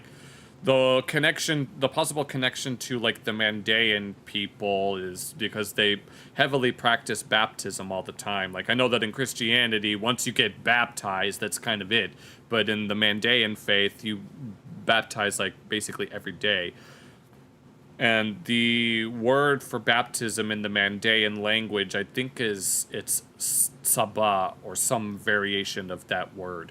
Smaller group that existed in the Hijaz at the time of the Prophet Muhammad, who have since disappeared and memory of them thus waned. But there has in fact been a lot of speculation about the identity of these Sabians from the very earliest periods of Islam. Oh, Subba, I think, is the actual word. Which have given many different I'm sure answers. Philip will mention it. When we read the earliest writings of Muslim scholars who talk about the Sabians or mention the Sabians from the 8th century, maybe even the late 7th century, but mostly the 8th century, it becomes clear that no one really knows for sure, right? Even in the Quran tafsirs, the earliest commentaries on the Quran, again, this is clear that this is a kind of mystery even to them. And thus, in these writings by the early Muslim scholars, we get many different and varied answers and theories, perhaps, on who they think the Sabi'un actually are. And because of this ambiguity, where the original meaning of the Quran had been lost to memory, the term was basically up for grabs. Anyone could, and many did, claim to be the Sabians. And were equally... there are quite a few groups that claim to be Sabians as a means of garnering the protection, right? Claimed to be Sabians by Muslim scholars as well as by historians today. And in this sea of possibilities, we have many claims and many theories. One claim is that the category referred to the Hunafa, which was a term that was used to refer to certain pre-Islamic monotheistic believers in Arabia. I know that within the Quran, Abraham was given this term. Followers of Abraham that were neither Christian nor Jews. Yeah. Some will even claim that Muhammad was one such Hanif, right? A monotheistic believer, a follower of Abraham, that was neither that was neither Christian nor Jew. There's another intriguing connection in the fact that there used to be a kingdom in ancient Yemen called the Kingdom of Saba. Oh yeah, this in the Bible it's referred to as Sheba. If anyone knows about like the story of Solomon and the Queen of Sheba. Named after the Queen of Sheba. Yes. The people of this kingdom were known as Sabaeans, and later Christians associated with the region were often also referred to with this name. So this is one possibility that some people have pointed to. Maybe the Sabi'un refers to the Kingdom of Saba in southern Arabia, that some people came, maybe specifically a kind of Christian group from southern Arabia. One problem with this theory is that etymologically it doesn't really fit because the Sabi'un in the Quran is spelled with a Sod. So yeah, there's a lot of the way that it works is like in Semitic languages like Hebrew and Arabic, they're all like consonant based, and the consonants are pretty important. Sabi'un, whereas Saba'a from the kingdom is spelled with a sin, so it's a different root, a different letter combination. So plus, it's already like explicitly mentioned, and the Kingdom of Saba is already explicitly mentioned in the Quran, I think. This sort of points to this not being the case, maybe. The Manichaeans have also sometimes been brought up as possible contenders, but by far the two most widely considered groups that have been identified with the Quranic Sabians historically, both by Muslims and non-Muslims, and even by the communities themselves, are the Mandaeans and the Sabians of Haran. Mandaeism is a fascinating religious tradition that still survives today. Indeed, it is often referred to as the last surviving quote-unquote Gnostic religion in the world. Oh, we need to do a video on Gnosticism at some point. That would be so much fun. They claim a similar line of sacred history as the Judeo-Christian Islamic stories and place an emphasis on the figure of John the Baptist as an important... Yeah, they considered John the Baptist to have been the Messiah, and they considered Jesus to be I don't want to see a demon baby, but that's how they viewed him, oddly enough. Later prophet and figure for the faith. There's a strong dualistic character to their theology, being Gnostic, of course, and ritually there's a huge emphasis on baptism and the power of running water as a kind of purifying force. Yeah, the Mandaeans believe that water is the purest form of matter. They, of course, claim to originally come from Judea, around the Jordan River, where John the Baptist was active, but for most of history, they have been mostly located and active in southern Iraq or southern Mesopotamia. I've actually made an episode previously on this channel dedicated to the Mandaeans that you can check out, and I hope to also make a updated, more in-depth video. If I make I don't know if I'll make this into a standalone video, but if I do, make sure you go check them out. On the topic in the future. Of all these connections and different groups that were identified as the Sabians by the Muslims and others, the Mandaeans might have been one of the earliest groups that was officially identified as the Sabians by Muslim scholars. As Sinasi Gunduz shows in a fantastic study on the topic, we can look at the earliest Islamic sources mentioning the Sabi'un, and we get a variety of different statements that sometimes even seem to be contradictory. Abdullah ibn Abbas seems to have claimed that the Sabi'un are a sect of Christianity. Mujahid ibn Jarir says that they have no distinctive religion, but is, quote, in between Judaism and Zoroastrianism or Magianism. Hassan al-Basri supposedly says that they look like Magians, that is, Zoroastrians, and that they worship the angels. Abu Hanifa says that they are between Jews and Christians, and that they read the Psalms. It's a whole ocean of different claims, but by the middle... once again, nobody really knows who they're supposed to be. I mean, I do have some personal, I wouldn't say convictions, but I have some feelings as to...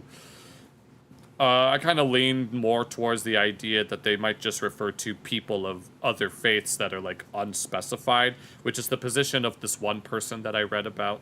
Of the 8th century, certain features started to be pretty recurring and interesting for our purposes here. The Sabians are recurrently located in Iraq, often in southern Iraq.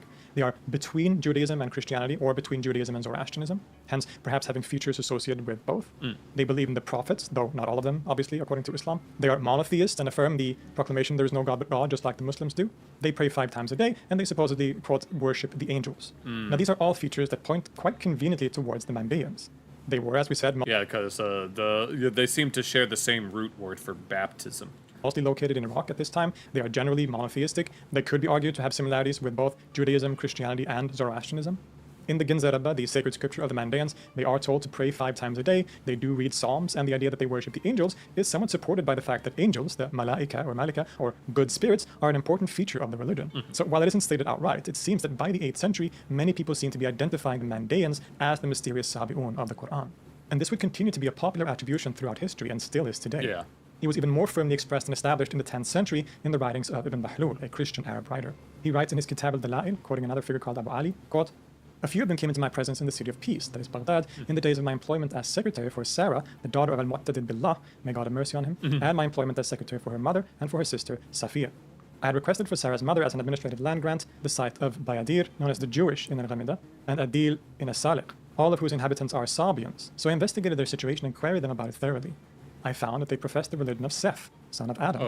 Regarding Seth in particular, like, when people refer to, like, Gnosticism, what they're really referring to is Sethian Gnosticism, which is the version that has some of the quote-unquote popular features, such as, like, the Demiurge, Yaldabaoth, and all of that kind of stuff. But Gnosticism is technically more of just an umbrella term for any early Christian tradition that's, like, non-canon, so to speak. So, like, there's some, like, non-canonical gospels, like the Gospel of Thomas and the Gospel of Mary and Judas, and all sorts of other texts that didn't make their way into the Bible, not because of the Council of Nicaea, despite what the Da Vinci Code would say, but because, like, the 4 canonical ones of Mark, Matt, Luke, and John are, like, were the most popular. Peace be upon him. They say that he is their prophet. They acknowledge Yahya ibn Zakaria, that is John the Baptist. They have a book that they call the First Psalter, being 120 surahs, short and long. They pray with it. The direction of prayer is Jerusalem. They have books of precepts, one of which is attributed to John the Baptist, and another to Seth, son of Adam. They do not believe in the resurrection of the body, but of the spirit, al-arwah. They have the recompense of the garden and the recompense of the fire. As for the chief and his disciples, they enter the temple every day. The common people among them enter it every Sunday after they have immersed themselves in the water and cleansed themselves. And he goes on. But it's already pretty clear that he's referring to Mandaeans and directly identifying them with the Sabians, who, by this time in the 10th century, has started being referred to as the Sabia rather than the Quranic Sabi'un. But part of what Ibn Bahlul is doing here is to argue that the Mandaeans are the real Sabia, as opposed to another group that were often called as such too. At the beginning, about to bring up the Hermeticists. Of the section that we just quoted, he says, quote, Abu Ali, may God have mercy on him, said, "They are the ones by whose epithet the Haranians are called. They are the ones mentioned in the Quran. Their status as dhimmis is sound. There is no relationship between them and the Haranian pagans, nor is there any point of comparison in any aspect of their religious laws. Rather, they are distinct from them in every way. This other group that he's arguing are not Sabians are referred to here as the Haranians, Oh, this is my first time hearing about this term Haranians. And they are the second group most commonly identified. Are these the Hermeticists? As the Quranic Sabi'un. Indeed, from the time of the Caliph al-Ma'mun, so around the 830s maybe, they seem to possibly be the most popular theory among Muslim scholars, which is why Ibn Battuta has to push back against it in this text. Right? He's arguing that these Haranians that many people think are the Sabians are in fact not the Sabians. That's what he's saying here, right? He's saying the Mandaeans probably are the real Sabians. The name Haranian refers to the city that they are from and associated with. No, that's what happens with, like, when people name archaeological sites. They'll often name certain sites after specific places. Haran in northern Syria, which is part of the modern nation-state of Turkey. This was a place that had been important for the old Babylonian religious tradition, housing a famous temple for the moon god Sin. And it appears that despite the growth of monotheism in the antiquity, both Christianity and Islam, the people of Haran still held fast to their old religious traditions in a way that many other places in the region didn't. Oh, I think that's something like that was still like prevalent in places like Egypt and Mesopotamia, where even after the spread of Christianity, you still had people practicing the pagan traditions. There seems to have been a fascinating remnant of Babylonian polytheism, and the Arab writers often refer to them as star worshippers in particular. Yes. I meant to comment that there were these people that they were referred to as quote-unquote star worshippers wanted to consider themselves Sabaeans so that they could acquire protection status. Particularly. Some of the most important early scientists and philosophers in the Islamic world were indeed from Haran and belonged to this group, most notably the court physician, mathematician, and astronomer Thabit ibn Qurra. There's also a really fascinating theory that Haran was a kind of hotbed for Neoplatonic and maybe even Hermetic philosophy that had survived after the closing of the Athenian Academy in the 6th century, that the last scholarks or leaders of the Neoplatonic school there, like Damascus, who had been forced to flee to Persia and then came back to the Roman Empire. I must have been mistaken when I thought that they were Hermeticists. They had actually settled in Haran, and that it is in this city that the Neoplatonic school was actually carried forward and then handed over, so to say, to the Muslims or the Arab writers. Right? This is one very interesting theory, mostly rejected today, I would say, but still very, very fascinating. The Haranians are truly so interesting, right? And this is why I've decided to make a dedicated episode just covering the Haranians, or the Sabians of Haran, sometimes also called. Oh, is that what the rest of this video is going to be? That'll be interesting. Where I'll be diving deeper into this particular movement. Really, this video that I'm making now, this episode is really just an excuse. It's just an excuse. No, this stream is just an excuse to react to this with you guys. To sort of pave the way for me to make that video about the Haranians. So look forward to that in the hopefully very near future. In any case, the Haranians were also quite early identified as the Sabians, or the Sabi'un, at least from the early 9th century and around the time, as we said, of the Caliph al-Ma'mun. Or rather, perhaps we should say that the Haranians themselves had identified themselves as the Sabians. Yeah. As we said before, being among the people of the book... They presumably did it just to get protection. Or the groups mentioned in the Quran generally meant that you were seen as a legitimate religion, and that you could practice it without any trouble from the Islamic authorities. So when the term Sabi'un was up for grabs, it was beneficial for groups to claim to be the Sabians, because that would give them legitimacy and freedom. This seems to have been the case for both the Mandaeans and the Haranians. Indeed, there is an interesting, albeit questionable, story about how this came to be. It's a story told by a Christian writer 70 years after the event happened, but it does say that the famous Abbasid Caliph al-Ma'mun was visiting or standing at the gates of the city of Haran. Obviously, the people of the city would have looked and dressed differently from what they were used to, so he asked what religion they belonged to. Now, they weren't Muslims or Christians or Jews or Zoroastrians, but had, as we've seen, a kind of religion of their own, and responded simply by saying, "We are Haranians." And when he so they just referred to them by their place of origin. Asked whether they believed in the prophets or had any scriptures, they get kind of vague, non-answers. That sounds like me. Now, as a response to this, al-Ma'mun said that when he returned to the city next time, after a campaign that he was going to in the Byzantine territories, the Haranians better be Muslims, Christians, or Jews, or he was going to kill them all. Oh, Lord, of course. Distraught over their situation, it is claimed that the Haranians then turned to a Muslim judge, a qadi, or a jurist, and asked what to do. He then told them of the verses in the Quran that we have quoted, and told them to just say that they were Sabians, which they then did. And thus they were able to escape the wrath of the Caliph. While this is a quite fanciful story, the general picture it paints is... Yeah, I think I remember reading about that. Yeah, they said that they only identified as such just so that they wouldn't have to deal with the wrath of the Caliph. Probably somewhat true, in the sense that the Haranians probably chose to identify themselves as the Sabians in order to make their situation easier and more comfortable within Islamic law. And it might have actually allowed them to survive for a lot longer than they would have otherwise, because according to our sources, it seems that they were practicing or identifying Haranian Sabians as far into history as the 11th century. The Muslims and Arab writers were often fascinated by the supposed Sabians of Haran, but we unfortunately don't have that many descriptions of the religion other than the wider label of calling them star worshippers. One of the most famous accounts comes from al-Mas'udi, a kind of historian, geographer, and writer who claims to have visited Haran in the 9th century and gives us a very interesting description. Quote, "This community, known as the Haranians and the Sabians, has philosophers. However, there are some of the common riffraff of the philosophers, differing from their elite sages in their doctrines. I consider them philosophers only by way of lineage, not by way of wisdom, because they are Hellenes. Not all of the Hellenes are philosophers, only their sages are the philosophers. Oh, so they were like, he did mention that they came from some place in Athens, right? Now, important to point out is that when he says Hellenes, that word, in Arabic it's Yunaniya. So when one would say the Hellenes, the Greeks, what that meant essentially was pagans. Yeah. So that the word Hellene had I didn't know that. come to be used in such a way that it basically meant polytheists or pagans. He then says, I saw on the door knocker of the gathering place of the Sabians in Haran a saying of Plato written in Syriac, of which Malik ibn Uqbun and others of them inform me of the interpretation.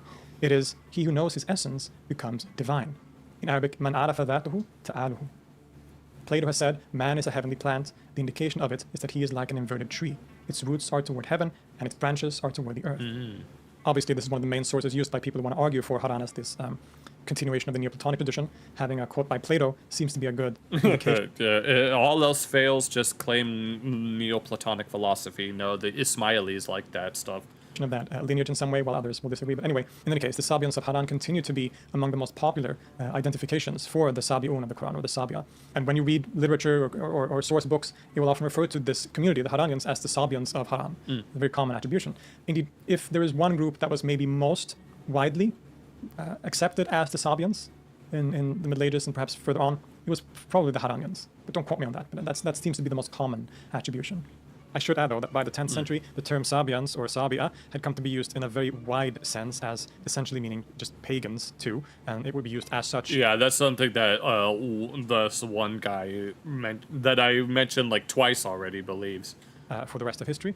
We can see this in, for example, the writings of Maimonides in his Guide for the Perplexed. He talks about the Sabians and very clearly sort of indicates that they are just the pagans, more generally. Yeah. Even in Al-Mas'udi, there's this indication. Like, there's this one idea that the term Sabiun derives from a root that means to turn, which this one group of people I know say that it might refer to converts, but I'm not exactly sure if that's appropriate in that context. In part of his writings, where he clarifies that the Haranian Sabians are a category that he refers to as Egyptian Sabians, because there's okay, so are they Egyptian or are they Greek? To Hermes and so on. Whereas right, because in Hermeticism, the central figure is Hermes Trismegistus, who is a syncretic mix of the Greek god Hermes and the Egyptian god Tot, who is the one with the ibis head and the long beak.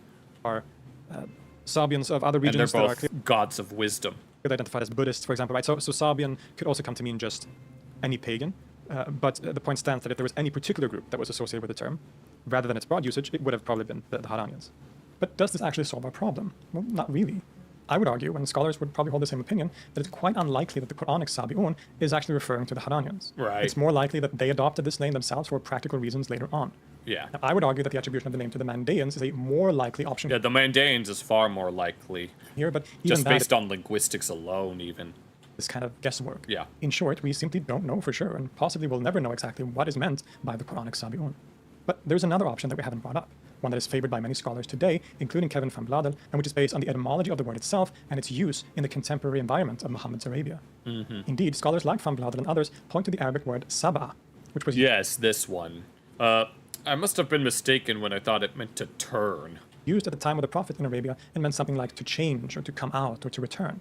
For example, this verb was used to describe the stars when they come out at night. Oh, yeah. It could also be used to describe a camel. Well, you could make the connection with, like, quote-unquote star worshippers, right? That returned home again, and importantly, for people who changed their religion. So it was said about people who had converted to Islam, or the believers movement of Muhammad, that they saba'a fulanun, they changed their religion. Indeed, according to hadith reports in places like Bukhari, it is claimed that the Prophet himself was called by his critics in Mecca a sabi, because he had changed his religion from the old polytheistic one to his new monotheism.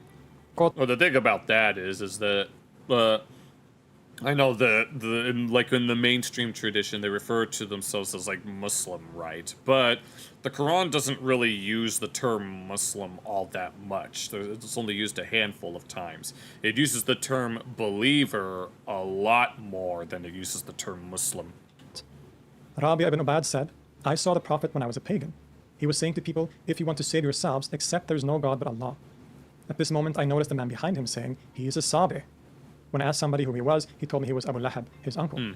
According to Gunduz, there are two ways that this has been understood.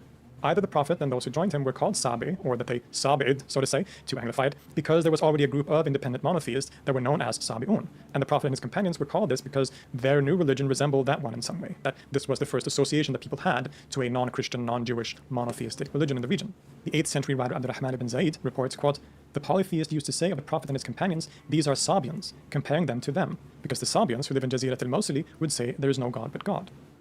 That is an interesting thing to say, that it just refers to any quote-unquote monotheists that don't belong to any particular faith. Or the other option, which is that the term Sabi was used for the Prophet and others simply as a designation of those who had changed their religion. So in other words, if we follow this line of reasoning, it's very possible that when the Quran refers to the Sabi'un, it's simply referring to the followers of Muhammad, perhaps specifically to those who had converted from polytheism. But the thing is, within the verses that the term Sabi'un is mentioned, it also explicitly mentions the believers, so I guess it depends on who you ask at that point. As opposed to the Christians or Jews. Eventually, as the community of believers became more established and unified, the term Sabi'un would have eventually lost its relevance, since they were all believers and there were no more polytheists left to convert. Yeah. So that the Muslims would have... Okay, that actually makes a little more sense in terms of context. ...forgotten the context in which it was used in the Quran already by the late 7th and 8th centuries. It's a very intriguing theory, and it's quite convincing in my opinion. There are still certain questions left unanswered, and I'm not fully convinced of it that much more than I am of some of the others that we mentioned, but it does offer some very tantalizing arguments. I think we'll just have to settle on the idea that we don't currently know who the Sabi'un of the Quran actually are. Yeah, at this point, the best answer that we have is just anyone who is of an unspecified faith. But that doesn't mean that we don't know anything about the different groups that have been identified as the Sabians, because we do know, at least some of them we know quite a lot about, and that is what I want to turn my focus to in the next video. So in my next episode, or one of the next coming videos, as I said, I'm going to be focusing on the Haranians, or the Sabians of Haran in particular. All right. Depending on how long his next video is going to be, we may or may not look into it. And I also want to make an updated, more in-depth version of the episode on the Mandaeans. Both. That was gonna. If it's gonna be like the video that he made on the Druze, then I might not react to it. Whom, as we've seen, have been identified with the Sabians. So look forward to those episodes in the near future. For now, I hope this was an interesting dive into the question of the mysterious Sabi'un in the Quran. I'm sorry to say that we don't have any more certain answer than we do, but it's still a very interesting... Yeah, it's no big deal. Yeah, thanks for... This was a fun video to watch. Let's leave a like and then all of that. Let me check out YouTube and see how everything... Let me check all of the stats and make sure everything's looking good.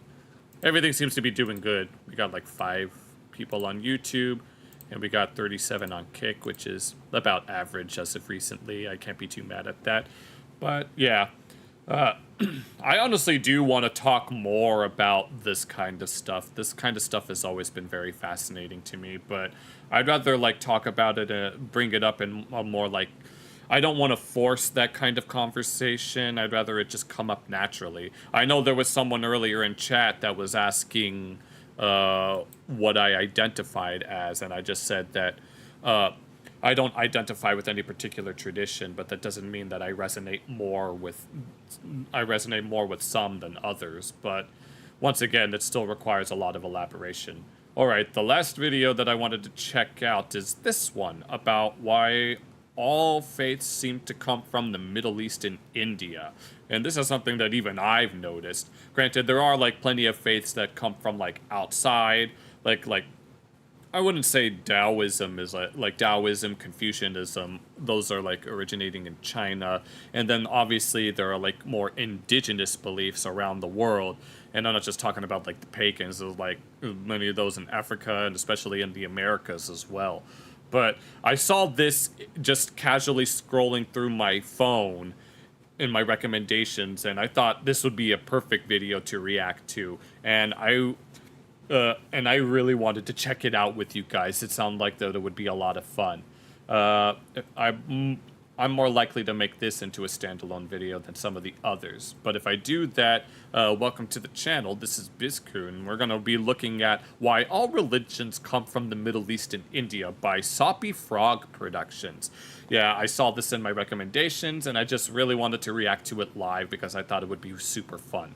But before we get started, if you are watching this as a standalone video on YouTube, be sure to hit that like button, leave a comment, and subscribe. But also check out the original video to show your support to the original creators. I always got to try to make sure that the original creators of these videos get more spotlight than me.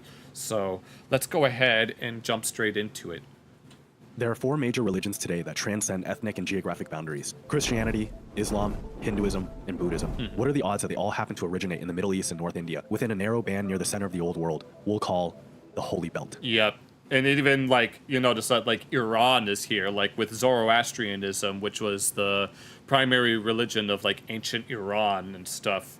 Obviously, even that has its origins in this general area. And it's kind of the link between the Middle Eastern and Indian traditions. Like, in terms of, like, its theology with things like the Day of Judgment, Heaven and Hell, and end time stuff, it does have, like, a lot in common with the Middle Eastern traditions. But in terms of its terminology and the linguistics, it has more in common with the Indian traditions, because the primary language of Zoroastrianism is Avestan, so called because it's named after the Avesta, which is the primary scripture of Zoroastrianism.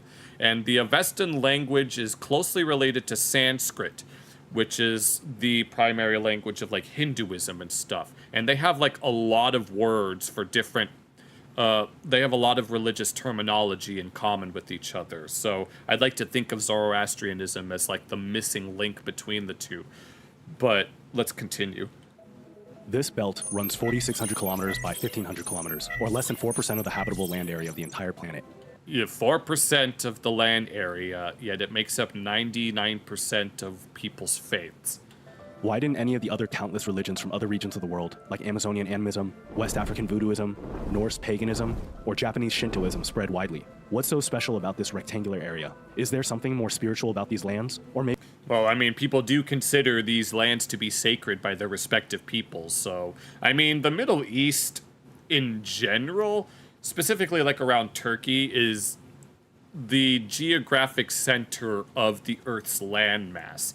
And I know that the Near East, like Canaan, Syria, Jordan, all that, is very important in terms of its geopolitical, like, it's very geopolitically important, because, like, in ancient times, it was the crossroad between, like, Africa, Asia, and Europe in terms of, like, trade. Whoever controlled that land pretty much controlled a lot of the mainland trade between the 3 continents. And India has a lot of geographical advantages that allow it to be a bit more isolated than other places, with, like, to the Himalayas to the north, and then they have the Indian Ocean to the south, and then a whole bunch of, like, deserts and the Iranian plateau to the west, and then jungles to the east.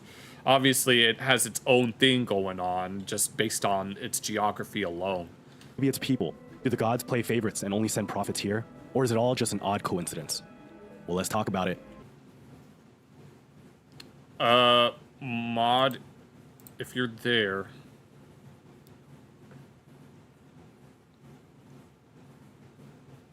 Give me one moment. Some guy is...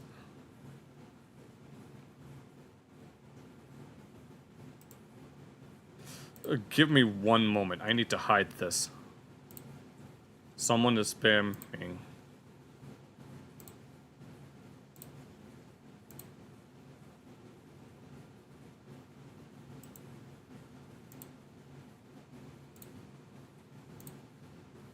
No, I'm not dealing with that.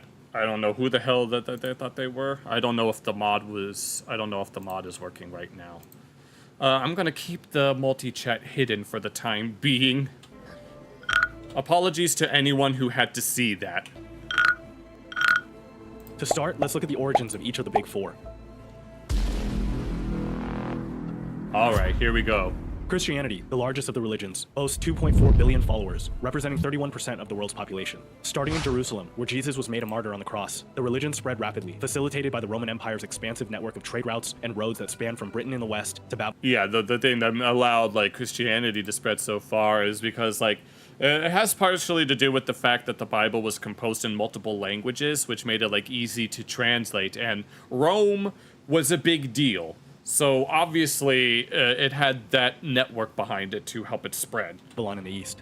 Followers were originally all Jewish, but gradually emerged as a distinct sect of Judaism, worshipping their prophet Jesus Christ, aka the Son of God. Yeah. During the mid-1st century AD, Paul of Tarsus helps transform Christianity from a Jewish reform movement into a faith open to Gentiles, or non-Jewish people. Emperor Constantine later converts to Christianity in 312 AD, and believers begin being offered imperial support and resources, rapidly boosting its spread and solidifying the religion's legitimacy in Europe and the Near East. Eventually, though, in 476 AD, the Western Roman Empire succumbs to Vandal invasions, but the empire's Christian legacy is preserved by the Byzantine Empire, the Holy Roman Empire in later centuries, and countless other European kingdoms and city-states that maintain the faith. During the Age of Exploration in the 16th century, Catholic and Protestant missionaries, mostly from Western Europe, traveled to the Americas, Africa, and parts of Asia, making Christianity a truly global religion. Yeah, this is one of the reasons. That's another one of the reasons they had all sorts of missionary work. Usually, because it's kind of a. I don't know the whole story behind that, but you know. And now here with this.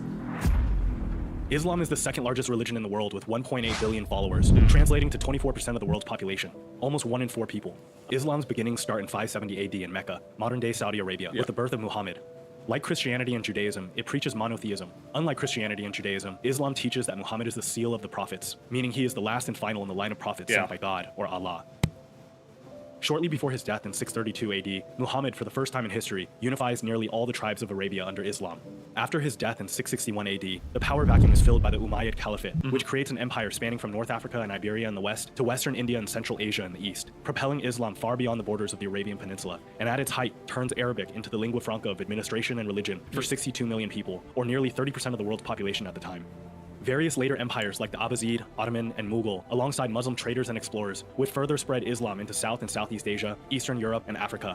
In the Far East, Turkic-Mongol states that had been converted by Iranian populations would later spread Islam northeast as far as the Tarim Basin of modern-day Xinjiang, China. Yeah, this is how, like, what? There's, like, lots of different... I know when people think of Turks, they think specifically of, like, Turkey, the Turkish Turks of Turkey, the redundancy, but, yeah, the Turkic is, like, a lot of Turkic peoples around, like, Eurasia are very, like, much majority Muslim because of all of the interactions that they've had with, like, Persia and stuff. Now, obviously, the Mongols are mostly Buddhist, but, you know, I don't know where I'm going with that. And one of the OGs, Hinduism. Hinduism is the third largest religion in the world by number of followers, with 1.2 billion people, or 15% of the global population, and is the oldest living religion in the world at nearly 4,500 years old. Its subgroups oldest living religion in terms of, like, its organization, right? Very dramatically in their belief. I mean, technically, Hinduism isn't really a single unified tradition. It's technically an umbrella term for a wide variety of traditions that exist throughout India that are all loosely connected by the Vedas. Belief systems, even so much as to make it difficult to classify the religion as either monotheistic or polytheistic. Yeah, there's so many different schools of thought and different branches of Hinduism that all have different ideas as to what the divine is. Like, the Vedas teach that all of the gods, quote unquote, are all just like manifestations and emanations of a single divine essence known as Brahman.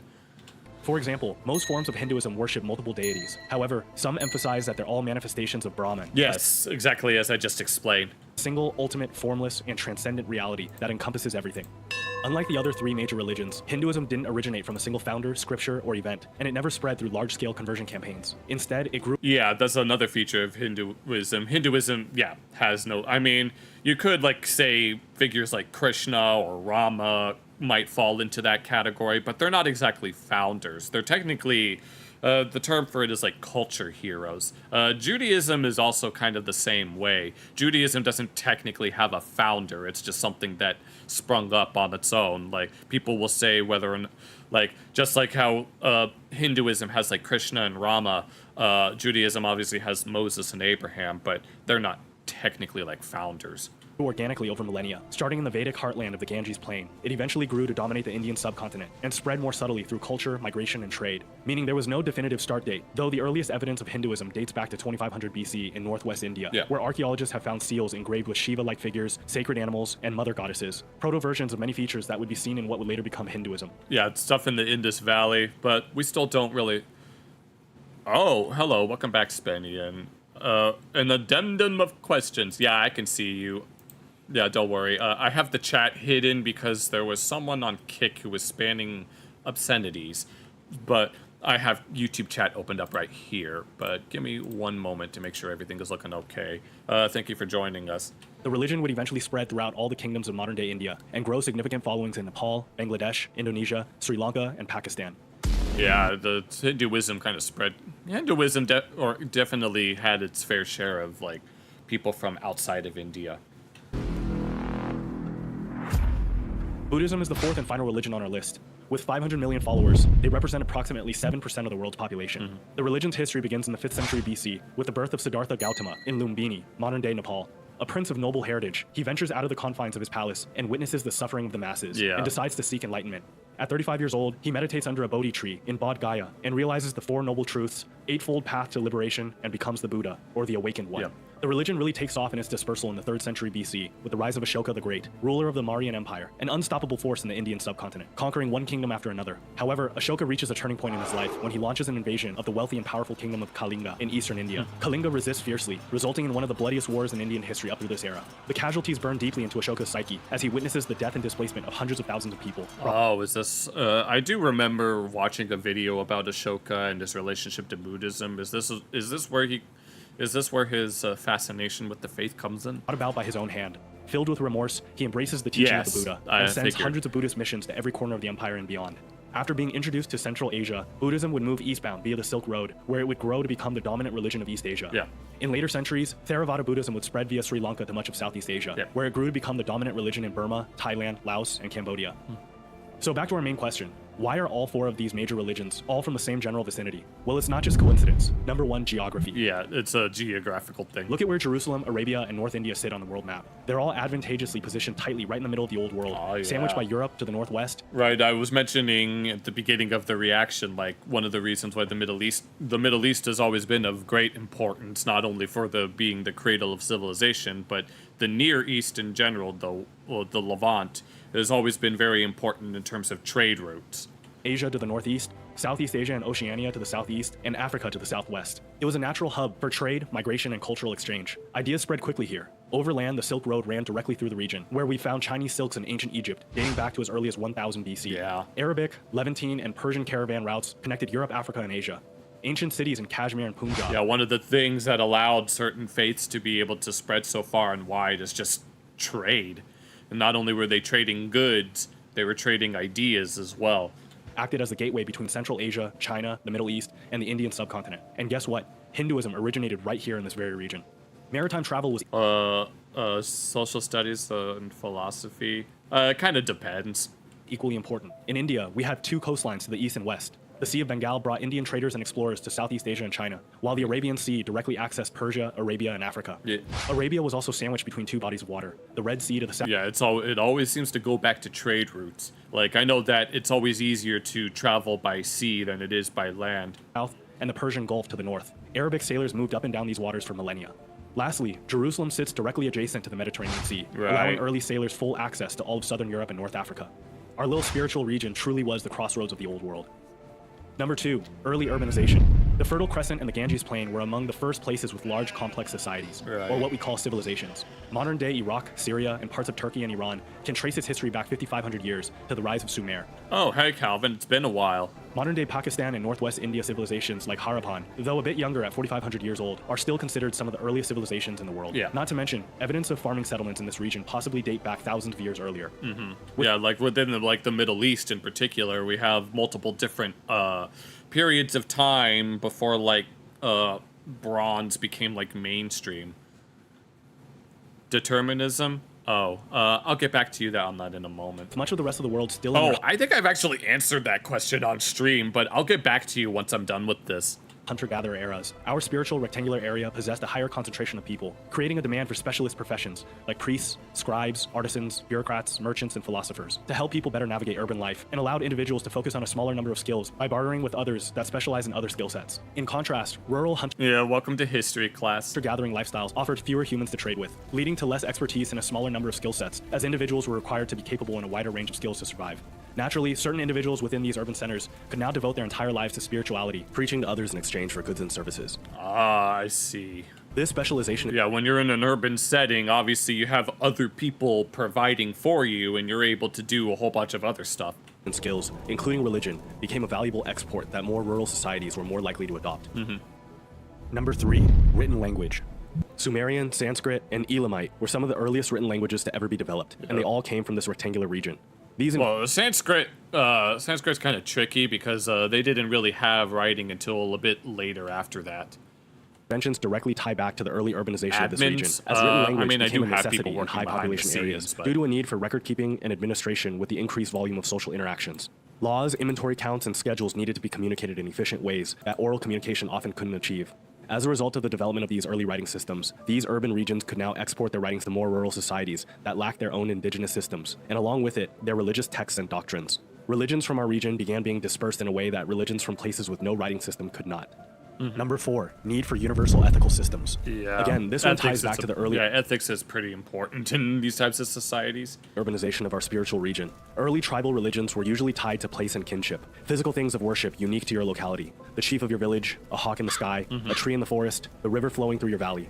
In contrast, urban centers were a melting pot of cultures. You constantly had new migrants entering and leaving your cities in the form of traders, conquerors, and nomads that you may not have been able to connect with on familiar things from your respective environments. This developed the demand for portable religions that transcended tribe and geography. All of the Big Four worship intangible ideas, deities that are unseen to the naked eye, intangible places like heaven and hell. These universal ideas could be adopted by anyone, regardless of your background. Oh, okay, I see. Compared to tangible and geographic specific religions. Number 5, imperial expansion. Our last and final reason is that these regions have... Yeah, unfortunately, sometimes in some contexts, faith spreads through, like, imperialism. Like, I know that's how it was with, like, the early caliphates and, like, even during, like, the European age of exploration. But there are other instances, like, in Southeast Asia, like in the Malaysian archipelago, they all kind of spread through like trade, among other things. To be home to some of the most powerful empires in history. Jerusalem was situated in the Roman Empire, considered arguably the most influential empire in history. Shortly prior to and following the conversion of Emperor Constantine, Christianity jumped in the fast lane for expansion throughout Europe. Centuries later, Western Europe was still worshiping Christ and brought the word with them to every corner of the world during the age of exploration. Right. Two of the most powerful empires in history can trace their lineage back to the Arabian Peninsula, the homeland of Islam. Although the Umayyad capital was Damascus, the founders of the empire were an Arabic-speaking group that were from a leading clan of the Quraysh tribe of Mecca. Yeah. The rulers of the later Abbasid Caliphate. Yeah, the Quraysh were the... Yeah.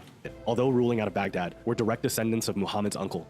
These two empires propelled Islam onto the global stage. Hinduism originated in the northwest of India, which uncoincidentally was also the region that historically tended to expand militarily and culturally southeast into the rest of India.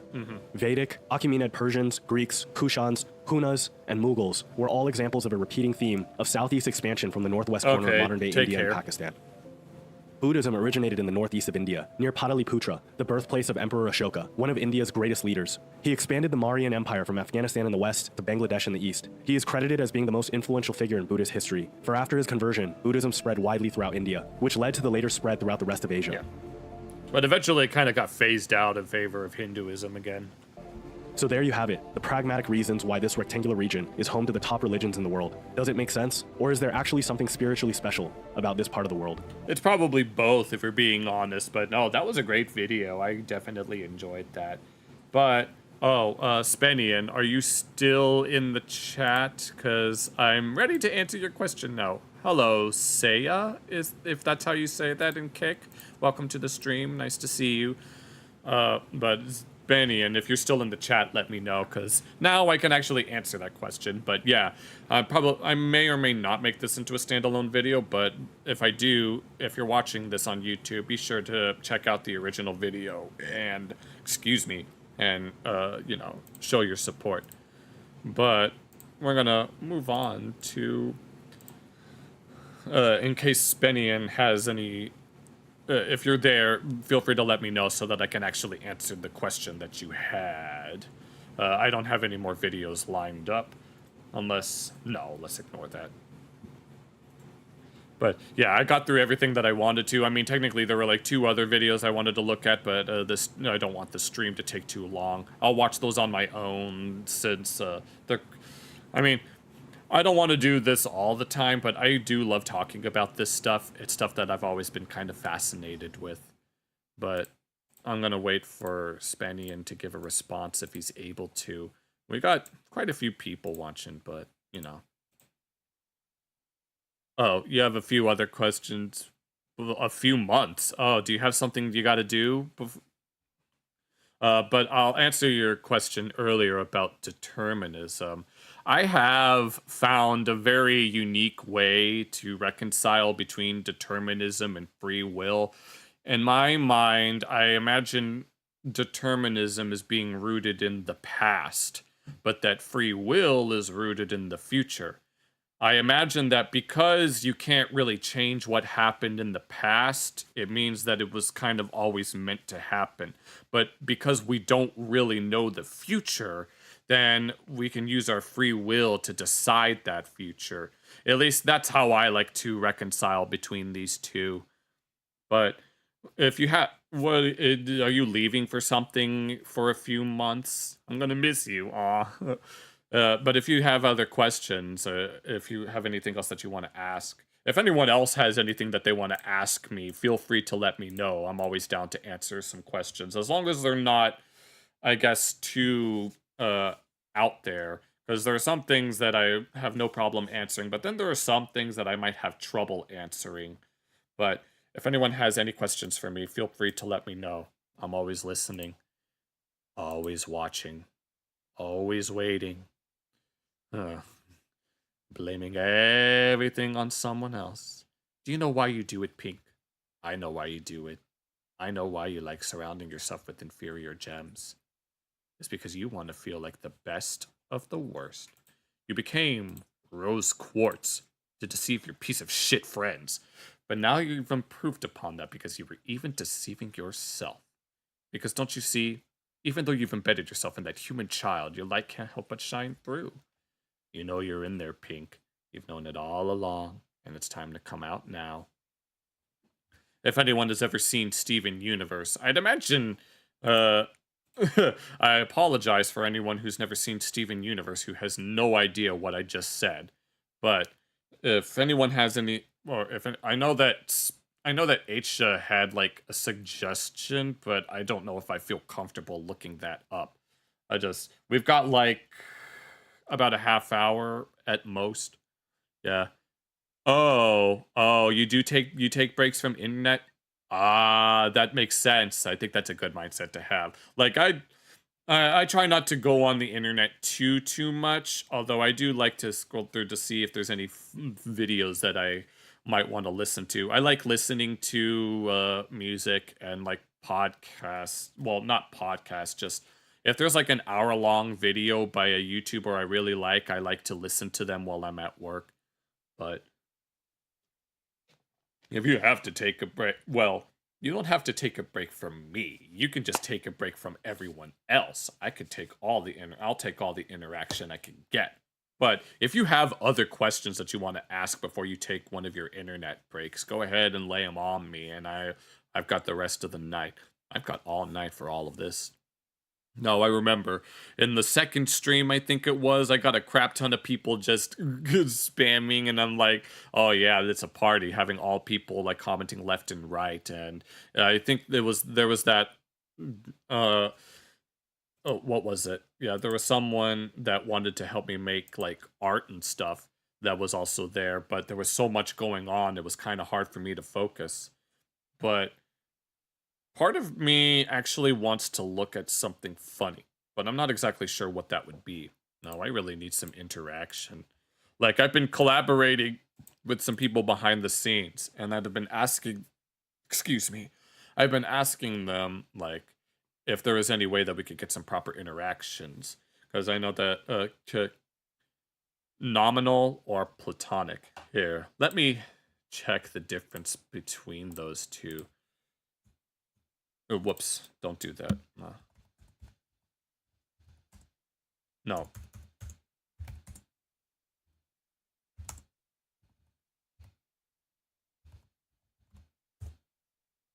Nominalism denies the existence of universals.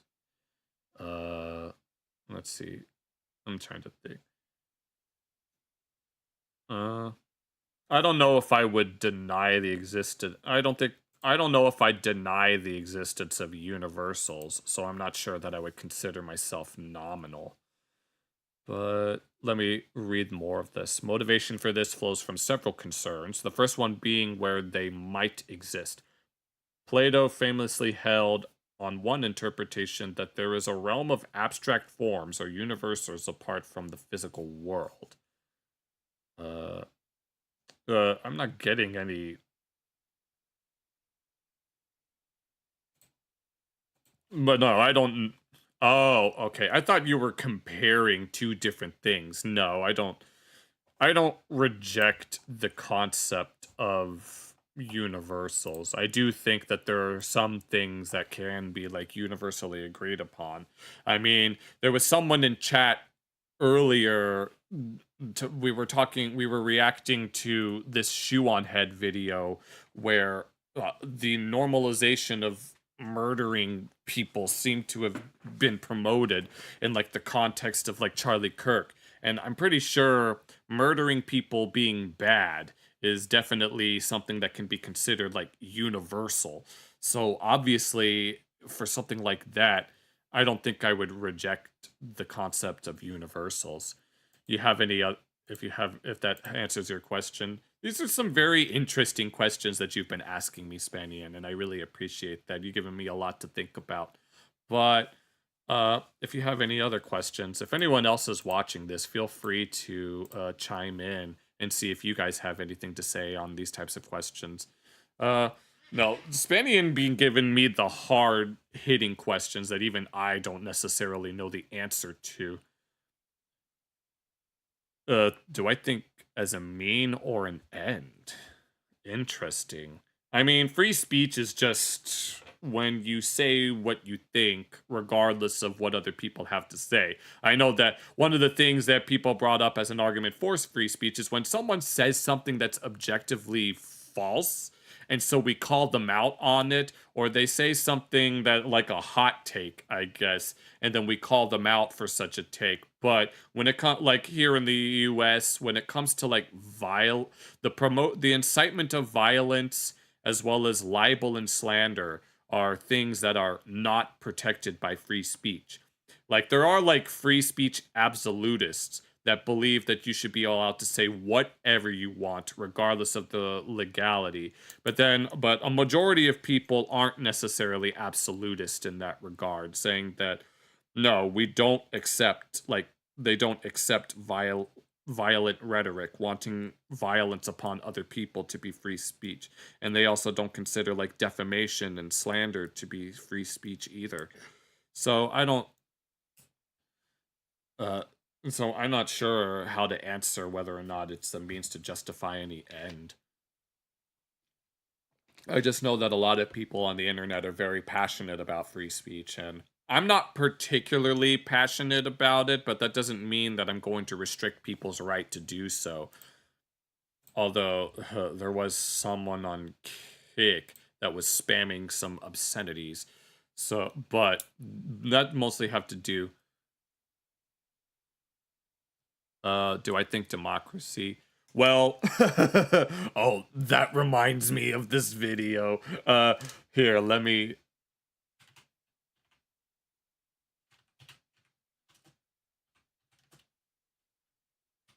No, hold on.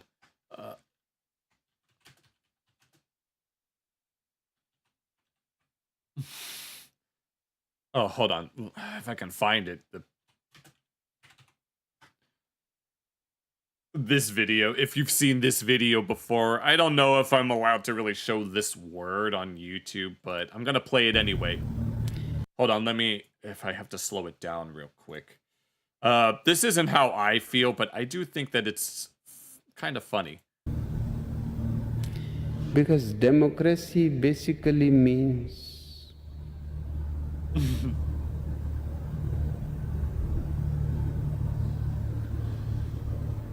government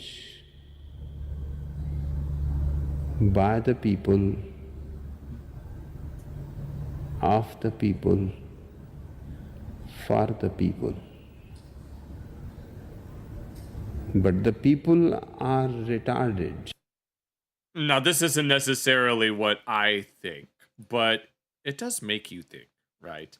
I just wanted to show you that. I know we're trying to do like serious. I know this is more of a serious discussion, but I do want to have at least some fun on these streams. Apologies if that wasn't quite the answer that you were looking for, but I do think that, I think it is a good thing that the people should be able to decide how they want to live their lives and stuff. But at the same time, there are some people in this world that really don't know what they want, or the things that they want aren't necessarily what other people want. No, going back to SHOE0NHEAD, you have all of the people like the people that support the murder of Charlie Kirk that also support all of that other stuff, even though a majority of people don't want anything to do with that. And no, this clip, so something like that. If you got other things that you wanted to talk about, it's like some people, a lot of people mean well when they want to when they advocate for certain things, but there are a lot of people within those advocacy groups that don't necessarily have their best interest at heart. It's like you have all of these activists that claim to speak on behalf of like someone like me who is gay. You have these like gay activists that might not necessarily even be gay. They might consider themselves a quote unquote ally, but then they end up doing and saying things that are absolutely ludicrous. And so they don't necessarily speak on behalf of me. And then there's also like when people are protecting like illegal immigrants from Latin America, as someone who is Latin American, those people don't speak on behalf of me either. I don't need them to speak on behalf of me. And I don't want them to call me a fucking Uncle Tom neither. No, I don't want to have to deal with that. They can... No. You don't... Yeah, if you have any other questions, Spanian, we can... I got like a half hour left at best, unless you're... Oh, hold on. I'm just checking Discord for a moment, making sure that everything is alright. No, this was a pretty fun stream, but if you have any other questions, Spanian, feel free to let me know. But, let's see. So, yeah. Okay, so yeah, we got through this, we got through that, and we got through that, and let's ignore that. Freaking we could look at my YouTube recommendations for like a few minutes so I show you the kind of stuff that I look at. I mean, I see a lot of videos pop up in my recommendations that are like miscellaneous in nature, but I don't always watch them because they aren't usually particularly interesting to me. I usually like to look at people that I'm familiar with, which might sound very like restrictive. I don't really like having restricted interests, but like people ask me if I play like different games and stuff. I only play like a handful of games. This is getting off topic, but if you have a... Oh, hello Whippy, welcome back. Osama ranking. I don't know what that is, but if you want to talk about it, here, let me actually look that up real quick. Yeah, if it...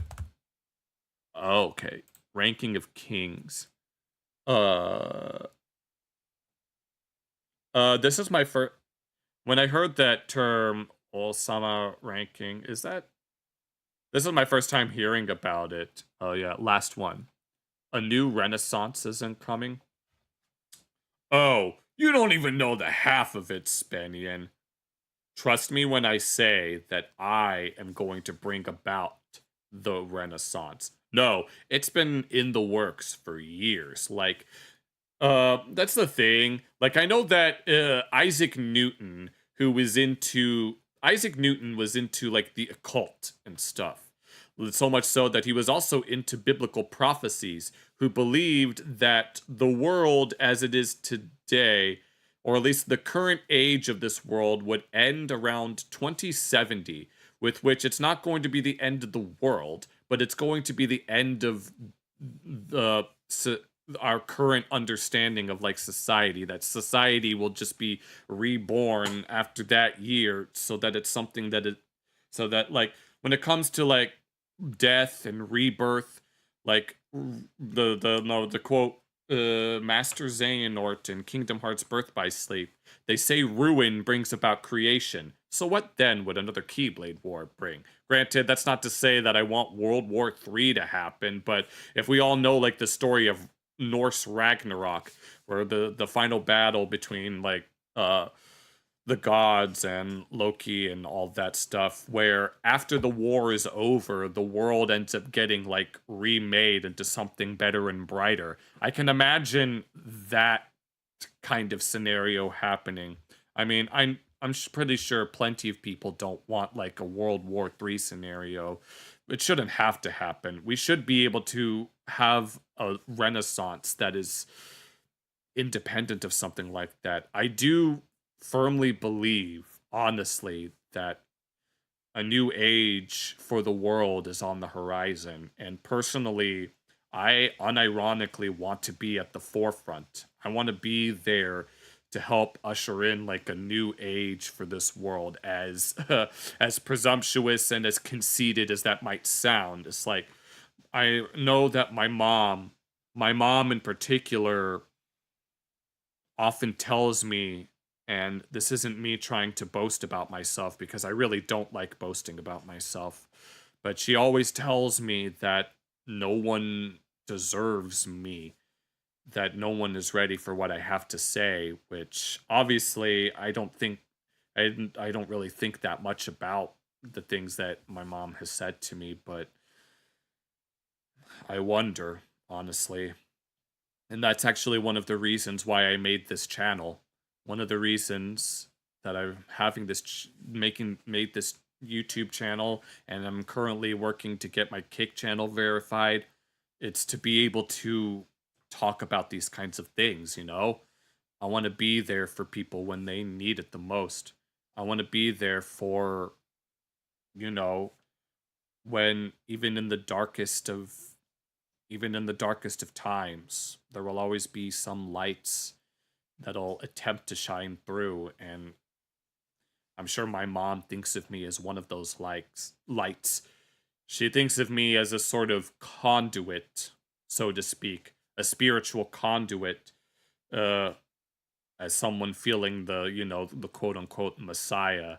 Like, different religious traditions all have very similar, like, a very similar end times figure, right? There's, like, in Hinduism, there's the final avatar of Vishnu, known as Kalki. And in Buddhism, there's the Maitreya Buddha. And then Judaism obviously has the promised Messiah. Christianity has the second coming. Islam has a figure known as the Mahdi, along with the second coming, although it kind of depends. And they all seem to have this end times figure that comes in order to renew the world and redeem the world into something great. And I do want to be there if that ever happens. Granted, I know that you have all sorts of, like, end times preachers that'll say, oh, based on all of this complicated mathematics that we just did, the world is going to end on that day.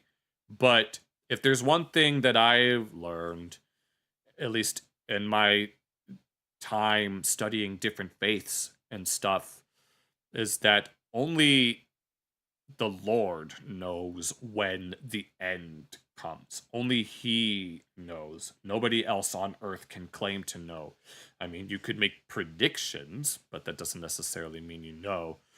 I mean, I mentioned Isaac Newton being fascinated with biblical prophecies, eschatology, and the occult, saying that the world as we understand it would, or at least the current age of the world, would end in 2070, which I've made a similar calculation on my own through some other things that I've looked into.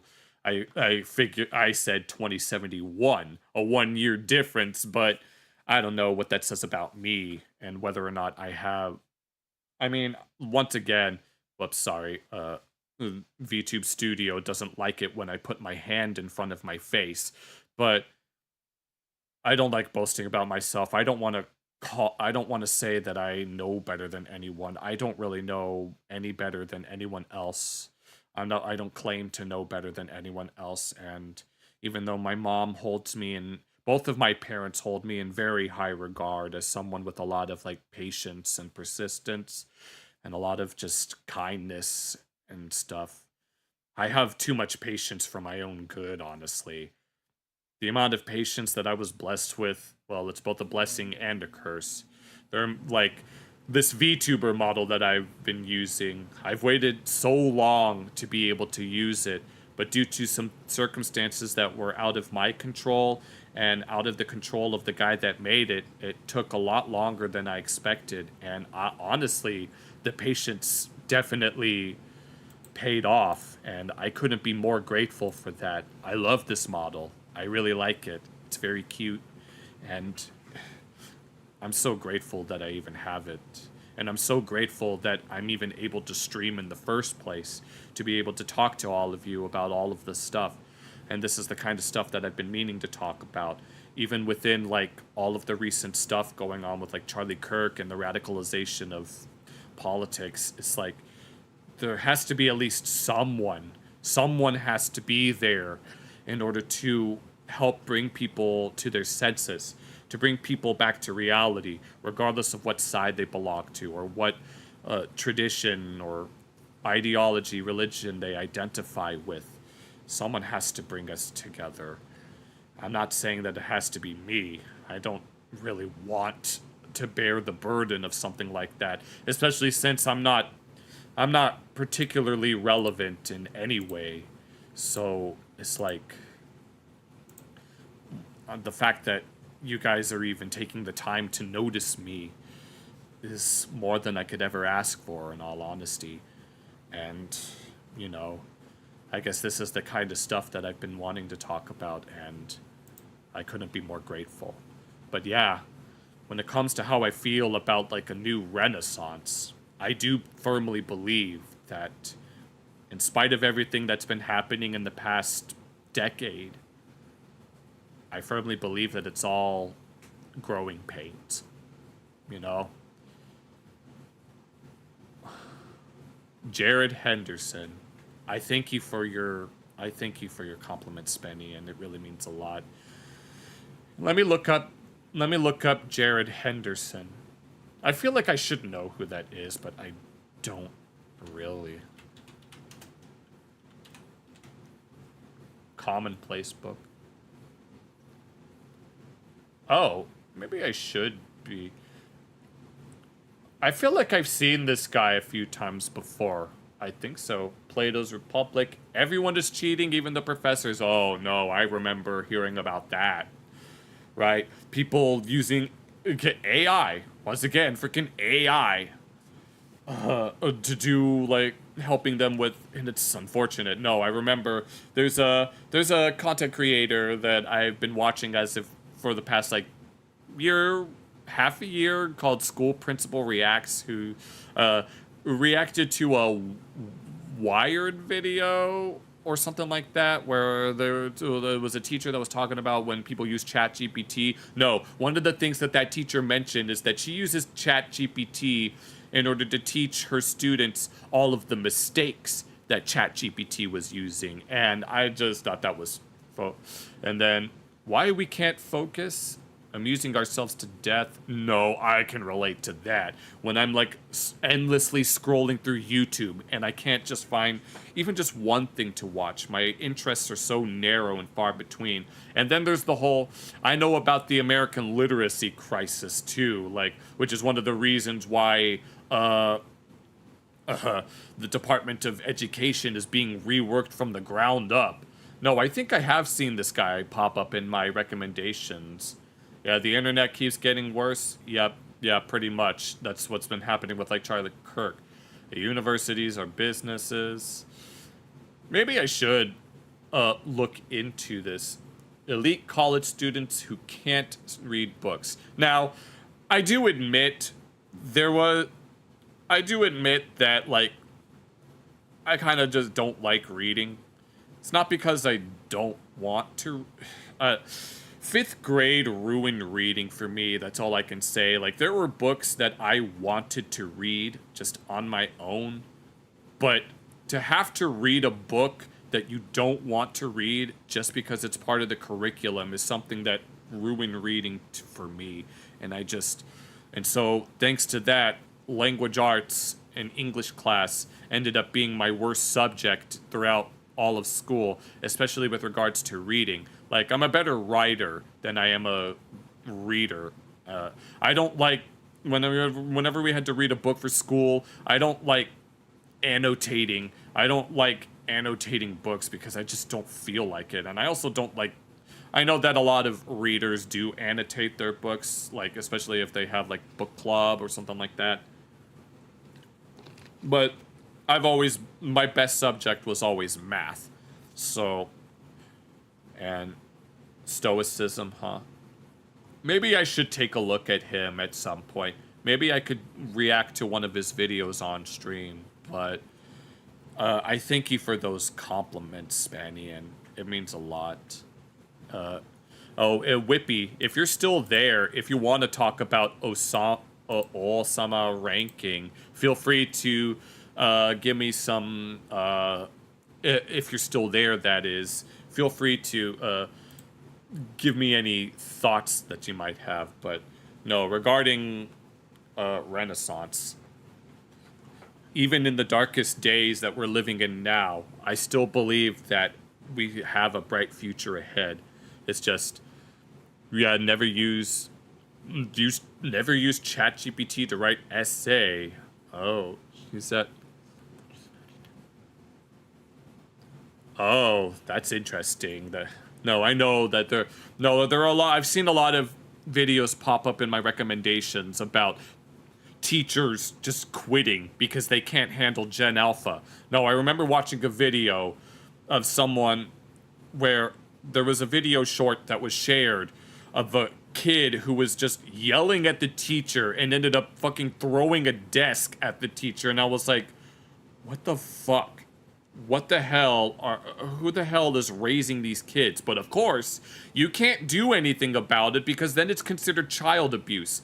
It's like, no, and I remember also in that same video, there was also a clip of some girl who was causing a ruckus at like a Walmart, knocking stuff off of shelves, and then someone tried to stop the girl, to which some bystander was like, you need to get your hands off of her. You fucking, as if accusing whoever's trying to stop the girl of being an assaulter or whatever. And it's like, disciplining kids is not child abuse. It's good for them. No, if my parents ever caught me doing any of that shit, oh my god, no, I would never do something like that ever again. No, I'm so grateful that my parents raised me right. No, fuck that shit. I will, if I'm ever fortunate enough to get kids, I mean, I'm gay, so the best thing I could do is either surrogacy or adoption. If I ever do that, oh, hell no. The moment that any of my kids do any of that shit, no. It'll be the last time they do it. And that's not a threat, it's discipline. You rack discipline, as the karate teacher or that one guy in South Park said. But no, who would have thought? No, we go from talking about, oh, yeah, links don't show. I don't know how to fix that, so, shit. I know that you can modify it on Kick, among other places, but I don't know how to fix it in the YouTube settings. I might have to figure that out on my own.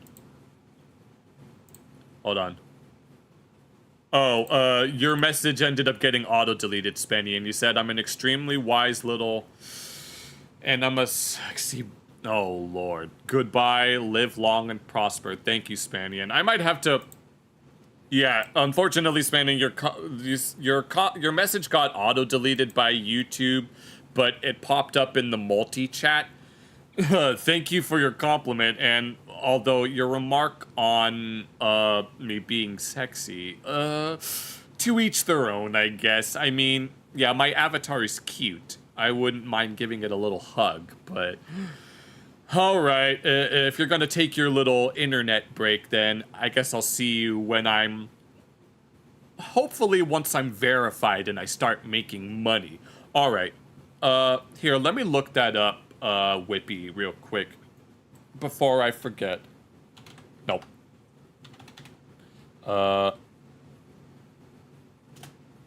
Or yeah, take care, Spanny, and yeah, I might have to figure out how to fix that. Yeah, I don't know why YouTube keeps auto-deleting it, but it still pops up in the multi-chat. 2022.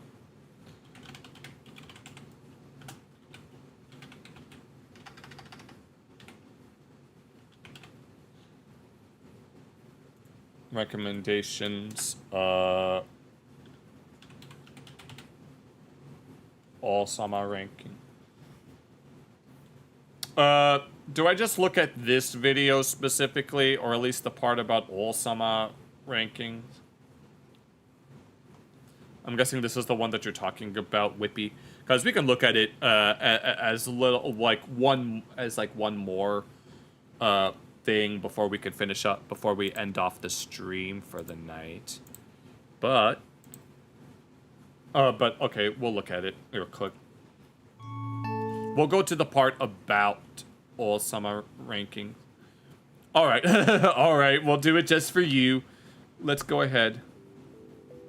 I know Ranking of Kings is probably already at least somewhat on your radar since it received a nomination for. Well, this is my first time hearing about all summer rankings, so.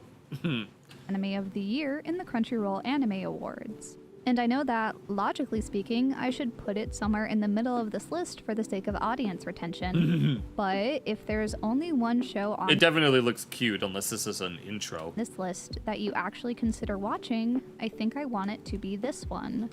Personally, I'm always really wary of I actually really like the art style of this. It's very unique. Popular anime, especially shonen anime, because my tastes and what I enjoy are usually pretty different from the anime community as a whole, and I usually only have the patience for about one shonen battle anime at a time, which has currently been taken up by Demon Slayer. Demon Slayer, But in what is probably an unsurprising twist, much like everyone else, Ranking of Kings is absolutely one of my favorites so far, and definitely deserves being ranked as one of the best anime of 2022, even this prematurely into the year. Shonen protagonists are filled with No, this art style is definitely very unique in terms of anime. scrappy, happy-go-lucky, stupid underdogs because, come on, we all love to see people triumph in the face of adversity. But in this case, the level of adversity that has to be overcome is bonkers. Butchie has almost every card in the deck stacked against him. Aww. Butchie is the crown prince of his kingdom in a land where kings are ranked on a scale of 1 to 100 based on their level of power. This sounds like a lot of anime. I became a level. I died and was reborn as a level 1000 demon lord who got all of the harems.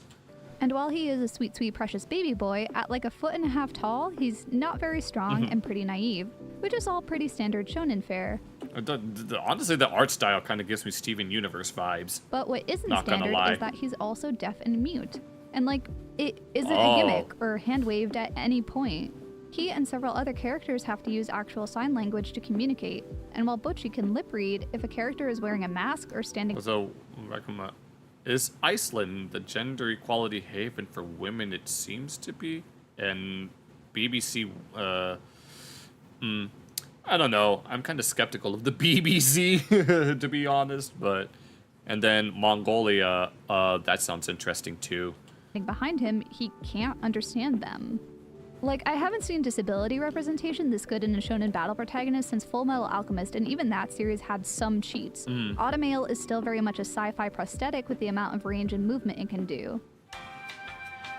This is mostly in reference to the difference between prosthetic and automail. Automail is connected to a person's nerves and is able to move, while leg and arm prosthetics have improved their range of automail. Let's see, hands are much harder to replicate than other limbs because of dexterity, and then much more complicated than knee and elbows. Kings does the exact same thing with hands. Automail is not a bad depiction of prosthetics, alright. Butchie does have one friend who can magically understand him and acts as his translator, but that's it. It would have been so easy to give Butchie a constant inner monologue as a crutch so that the audience could hear what he's thinking, and the fact that they chose not to is really cool. That's actually a pretty unique feature. What I think has charmed so many people about Ranking of Kings is that In so many shonen battle anime, the solution to conflict is just by doing your best. God, and don't forget the power of friendship, because the true ranking of kings is the friends we made along the way. You'll definitely succeed if you work hard enough and train a little more, and if that doesn't work out, try hitting the Just do it again. Even Yeah, just keep, yeah. harder. And inevitably, it always works out in the end. Right, I guess. But the thing is, Bocchi is already doing his best. Aww. And the awful truth is that his best isn't enough. And more than that, it will never be enough. Due to the circumstances of his birth, there are some things that he physically cannot achieve no matter how hard he tries. He can't fix his problems by simply trying harder. What he needs is the support and understanding from others so he can solve problems his own way by excelling at the things he's actually really good at. Bocchi is absolute Kirby levels of baby, and it's impossible not to root for him. But even putting all of that aside, the animation is stunningly beautiful, and the art style is sort of reminiscent of Showa-era manga, where characters are extremely stylized. Yeah. Yeah, that's the thing that I've noticed about, like, later anime. They all kind of follow, like, a very similar style to each other. We all know the classic anime look. And this one, I did say that it gives me, like, Steven Universe vibes. And I definitely got more of that when I saw his hair, right? A character can be as big or as small or as weird as they need to be, as long as it serves the impression of the character. And honestly, I love it. There's no same face syndrome. There are tons of built men with completely different face and body shape. Just rely on Deus Ex Machina. Hello, Sauliet, if I'm saying that right. I haven't seen you chat before. Welcome to the stream. And surprisingly, the same more or less goes for the women. There is so much crying, and it's not limited to the women or child characters. There are grown-ass men. Even the design of the tears reminds me of Steven Universe. And weeping in practically every episode, and I am living for it. The comparisons to Steven Universe continue. Like Mob Psycho 100, the manga, while definitely charming, doesn't seem like it was picked up for its art, which makes sense because the story and world building are really solid. The world is surprisingly vivid and brutal and terrible, and I'm really looking forward to learning more about it. I wonder if my siblings know about this. They tend to watch a lot of anime. I don't watch a lot of anime. I only watch like a handful. Usually, I'm not a fan of series with a large cast because if we, the audience, are suddenly dropped into the story and we never learn more than surface level information about them, then the world ends up being filled with a lot of underdeveloped characters. But thankfully, the story takes its time to make it abundantly clear that almost every character has their own values and shared history. These nice. characters have been living together for years, so of course they have bonds and relationships and history with more than just one other person. Like, this dude's horse gets a backstory via even the horse flashback. It still is a shonen battle series, so there is a certain amount of tropes and bloodshed that one just has to bear with. There I can are only a imagine. handful of female characters, which is a shame, but it's just something that comes with the territory of the genre. And if given the choice between two options of having a lot of and I was going to make mention the freaking pointy nose. More, oh my god. developed female like Pearl characters, or a couple really important, well-written women, I basically always prefer the latter. Queen Healing is maybe one of my favorite characters, and I love the way that motherhood is treated with such importance in the story. Overall, oh my god, no, the Steven Universe comparisons are real. I really enjoyed it, and I couldn't stop myself from slamming through the entire anime, so I feel very satisfied, and I'm also looking forward to more eventually. Alright, is that... No, that was... that definitely seems like something interesting. Alright, let me check the stream, make sure everything is looking great. No, that's... Alright, here we go. If any... Alright, I'm gonna switch it on over here so that we can wind down for the night. Okay. Yeah. So, yeah. I appreciate all of the last minute people that joined in. I'm very grateful to have a whole lot of people. If anyone has any like closing thoughts on anything before we finish up for the night, I gotta get up early for something. I mean, yeah. Thank you for the recommendation, Whippy. It looks like a very charming anime, all things considered. And I'll actually write down these videos that you suggested. I'll label that one as Women in Iceland, or is the. Yeah, I'll probably, and then Mongolia, the Rise and Fall. Maybe we could look at those on Monday, honestly. Actually, it kind of depends on how long they are. Let me check those out real quick. Yeah, because if they're too long, I might watch them on my own, but if they're not that long...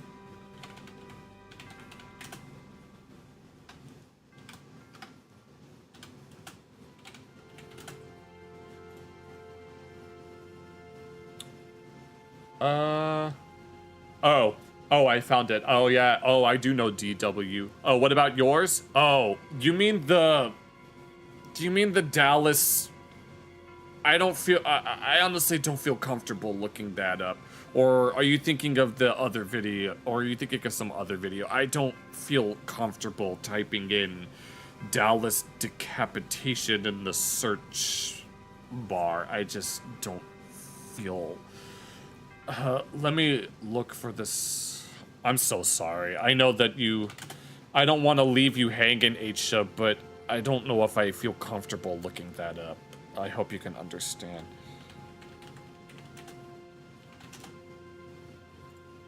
Oh, and it's the... Okay, now that Iceland video. Thank you for your understanding, Aisha. I'll make it up to you, though. If there's something that you do want to look at on Monday, if you want to look at another one of those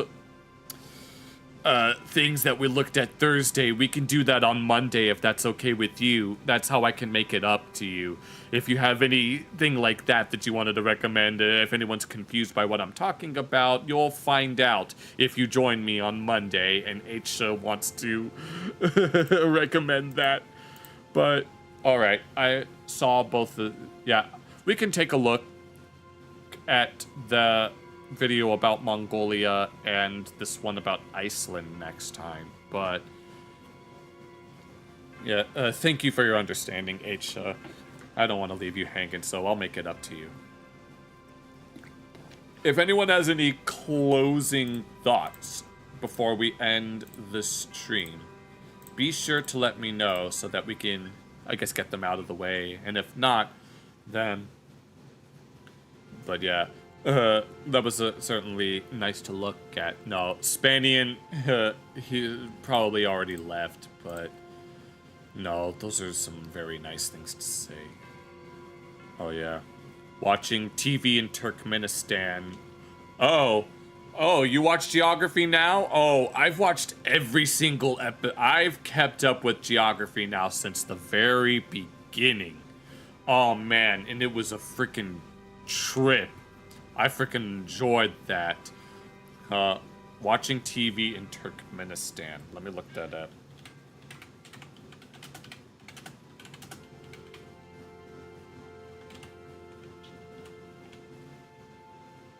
But no, oh, I see. Is it the one titled TV in Turkmenistan is Insane by Joshua Perry Parker? Or is it a different one? But no, I'm so glad that you mentioned Geography Now. Geography Now was...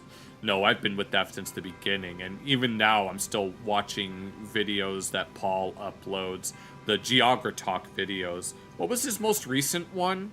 I'm drawing a blank on what his most recent Geogratalk video is. Ah, okay, I can put that... I'll write that down.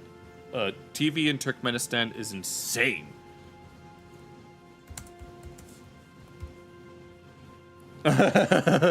Alright, at least we have a lineup for Monday. Granted, I don't find anything else to watch. I mean, we've been doing a lot of heavier topics as of recently, which is something that I've been meaning to do, but, you know, but don't worry. If you're here Monday night, then we can definitely look at them.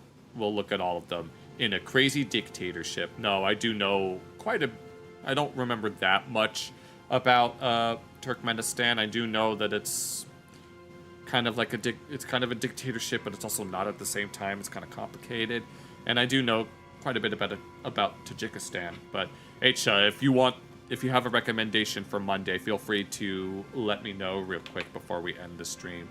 But if no one else has any other suggestions for what we could do on Monday, I'm very much open to requests. So as long as it's not like graphic or anything like that, I am not going to do NSFW nothing. I'm done with that. I don't want to do that. I've already made my peace with that stuff. I've made peace with how I feel regarding those feelings, but you know, sometimes you just gotta roll with the punches. But oh yeah, Monday, Tuesday morning in Warmian. Here, let me look.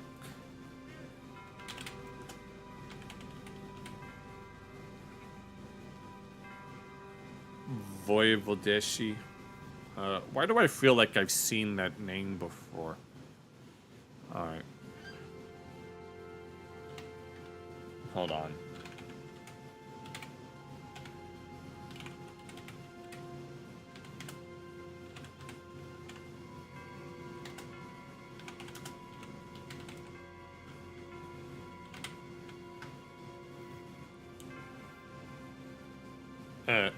I think I must have misread your message.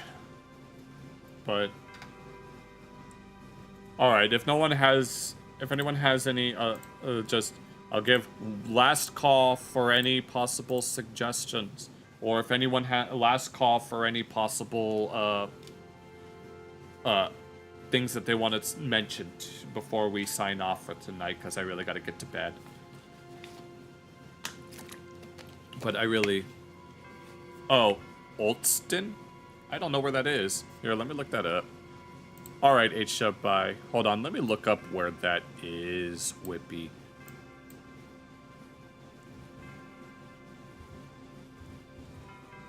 Oh, in Poland? Are you from Poland? That's nice. Ah, there we go. Varmia. I'm assuming that's how you say it, Varmia. Or maybe it's with like a rolled sort of Varmia. Because I know Slavic languages be very technical in how they sequence their phonemes. And I know Polish is no exception. Like the little L with the diagonal that's technically a W. Oh, that's cool. I really like that. I have someone from Poland that watches now. That's really cool. I appreciate it. But thank you for your suggestions. Thank you all so much for watching tonight, and I will see you Monday, preferably with some updates regarding with the streaming schedule, because I have some things that I need to do before I'm able to really get a head start on that. But thank you all so much for watching, and I will see you guys on Monday. Take care.